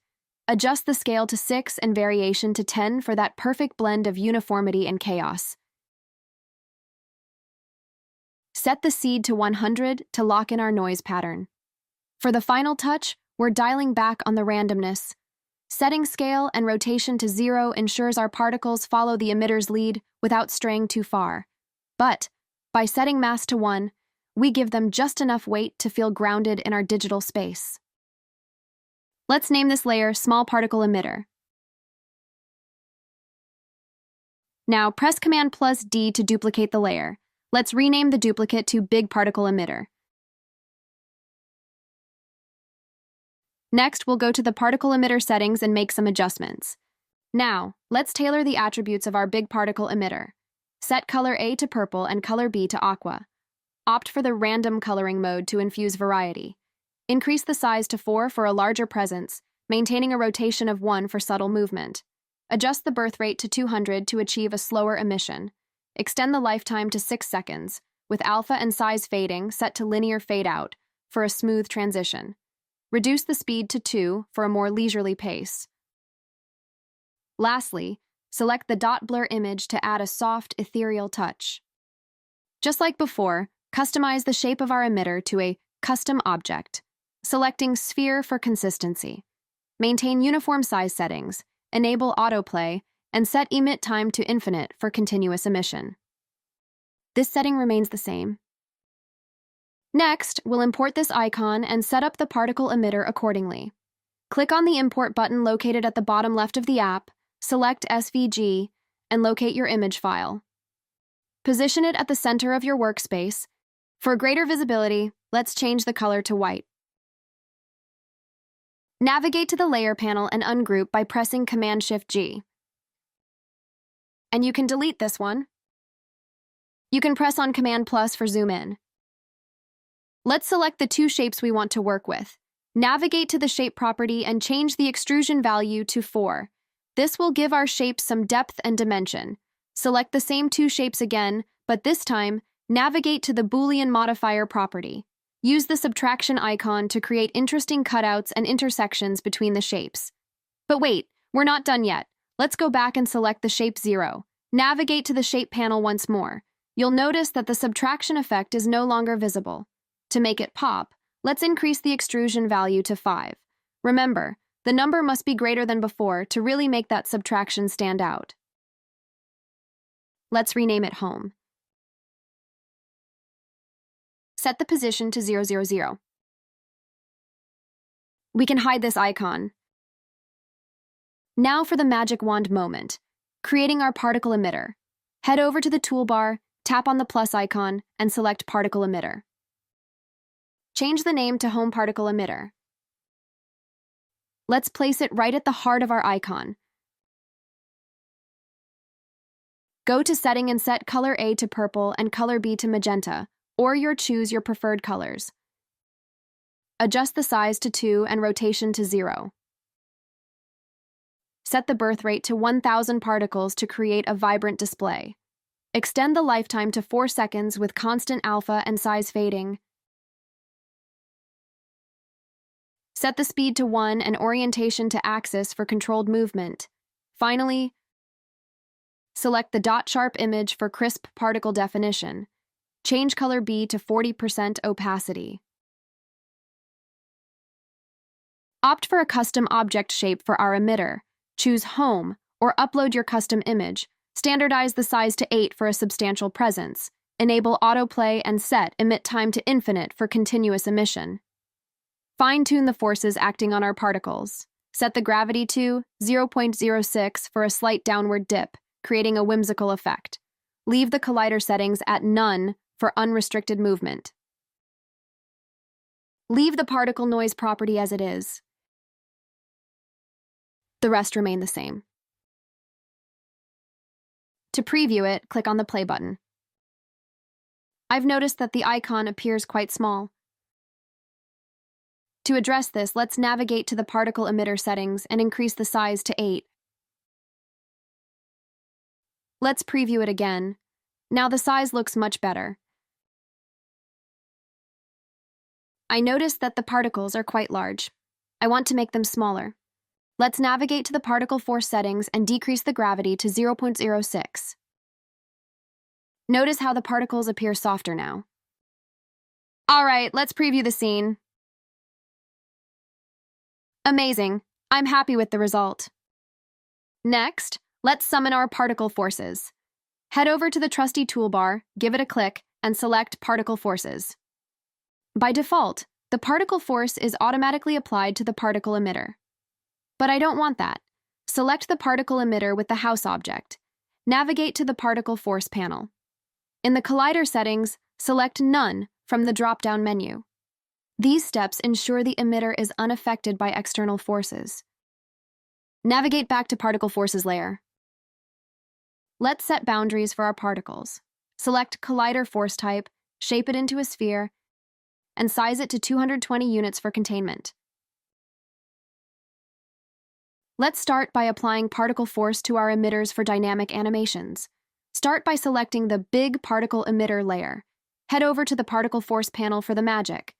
The Collider row. Choose Particle Forces from the drop-down to bind your emitter. Set the elasticity to 1 to control particle bounce upon force contact. Repeat these steps for the small particle emitter layer for consistent dynamic influence.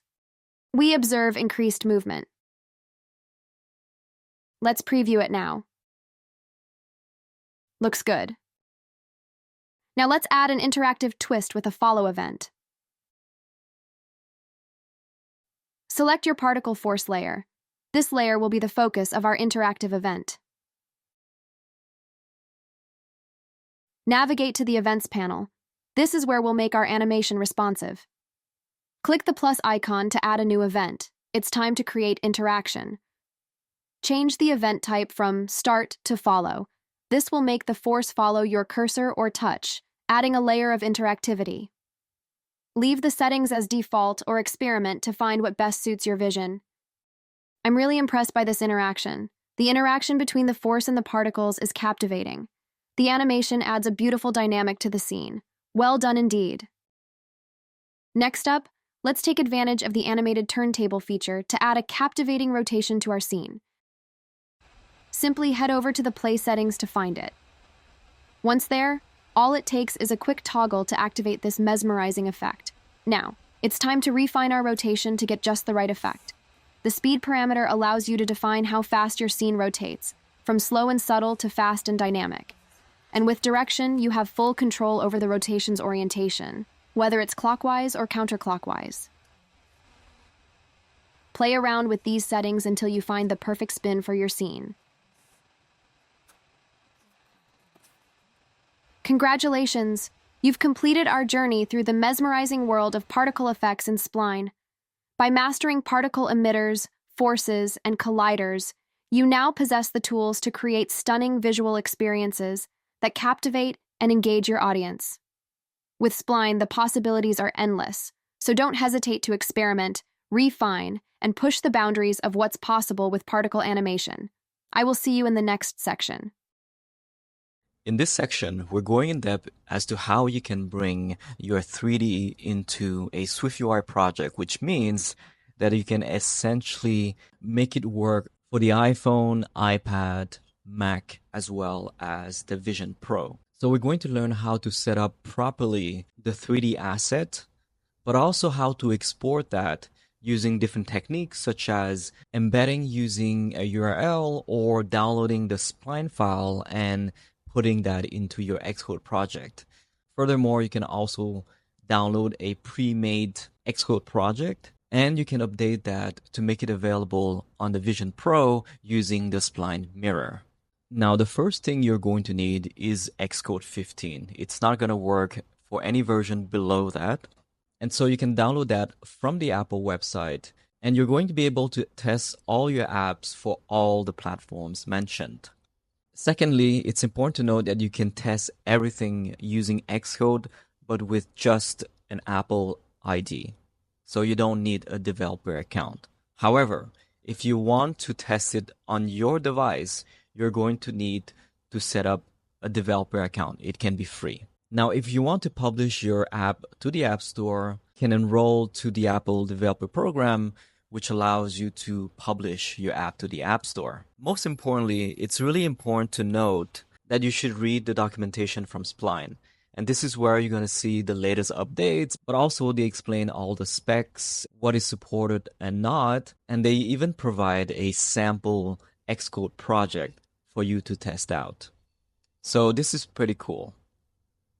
In this tutorial, I'm actually sharing the 2 Xcode projects that you can play with. This is using the 3D assets that you have built so far and how I'm setting them up on top of the UI that is created using code. And keep in mind that nowadays, a lot of this UI can be generated from apps such as Play, but also the dev mode in Figma. Back to your Spline project, it is important to know that depending on where you are in the feature release, you might have to tweak a little bit your 3D. So for example, some features are not yet supported, but will be supported in the future, such as variables, particles, and so on. In which case, you might need to disable those things. So the first step here is to go to the export, and here you're going to find Apple Platform. And then you have 3 options. The first one gives you the code directly, and you can copy and paste that to an existing Xcode project. The second is going to generate your Xcode project for you, and all you need to do is to set up your app as well as your organization name. So in this case, the app name is going to be Thermostat, and organization name is my domain name in reverse. Then you can optionally choose to set up your team ID as well as the app icon and the Xcode project settings. Personally, I like to do those directly in Xcode, so I'm just going to set up the app name and the ID, and I will generate. It's going to tell you that some features are available or not, and again, this will change over time.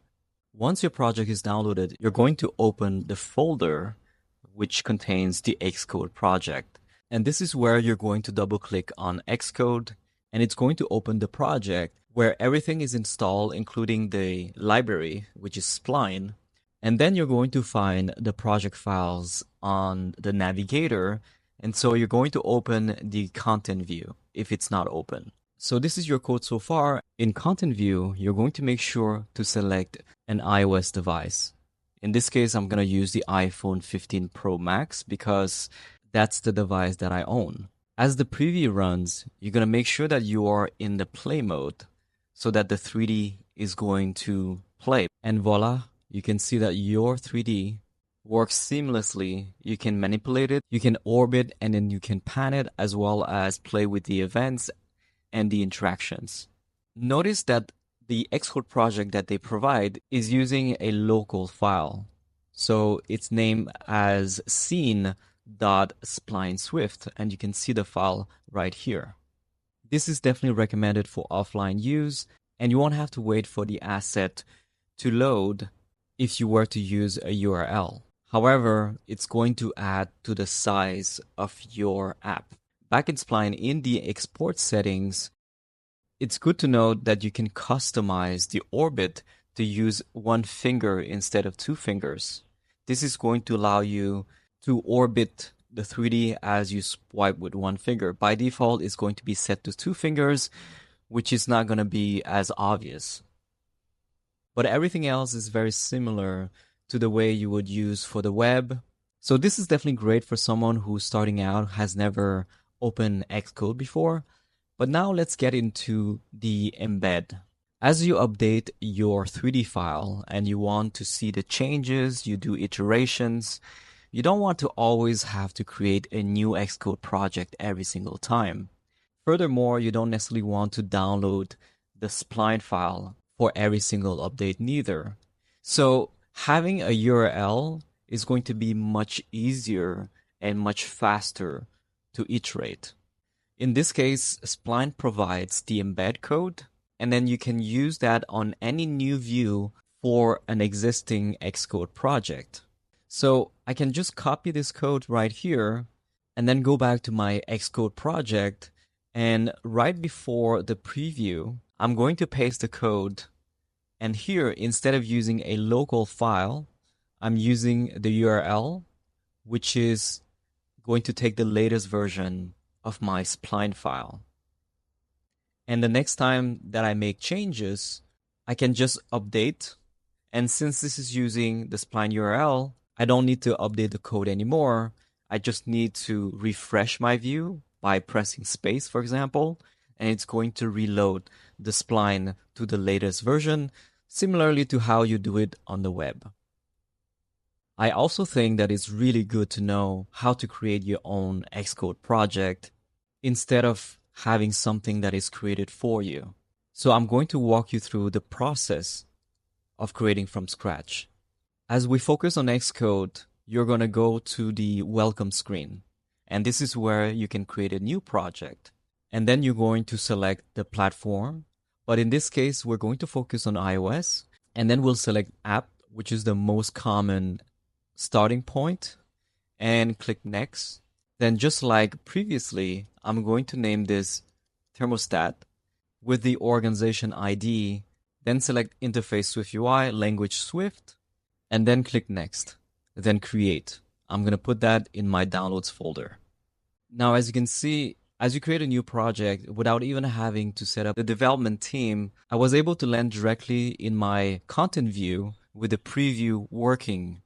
So the tricky part is that you're going to need to add the Spline library. To do that, you're going to go to the Xcode menu file, then go to add package dependencies. This is where you're going to copy and paste the URL from the Spline documentation, and then you're going to paste that URL in the top right. You're going to find the Spline iOS library, and then you're going to add the package, and then add package.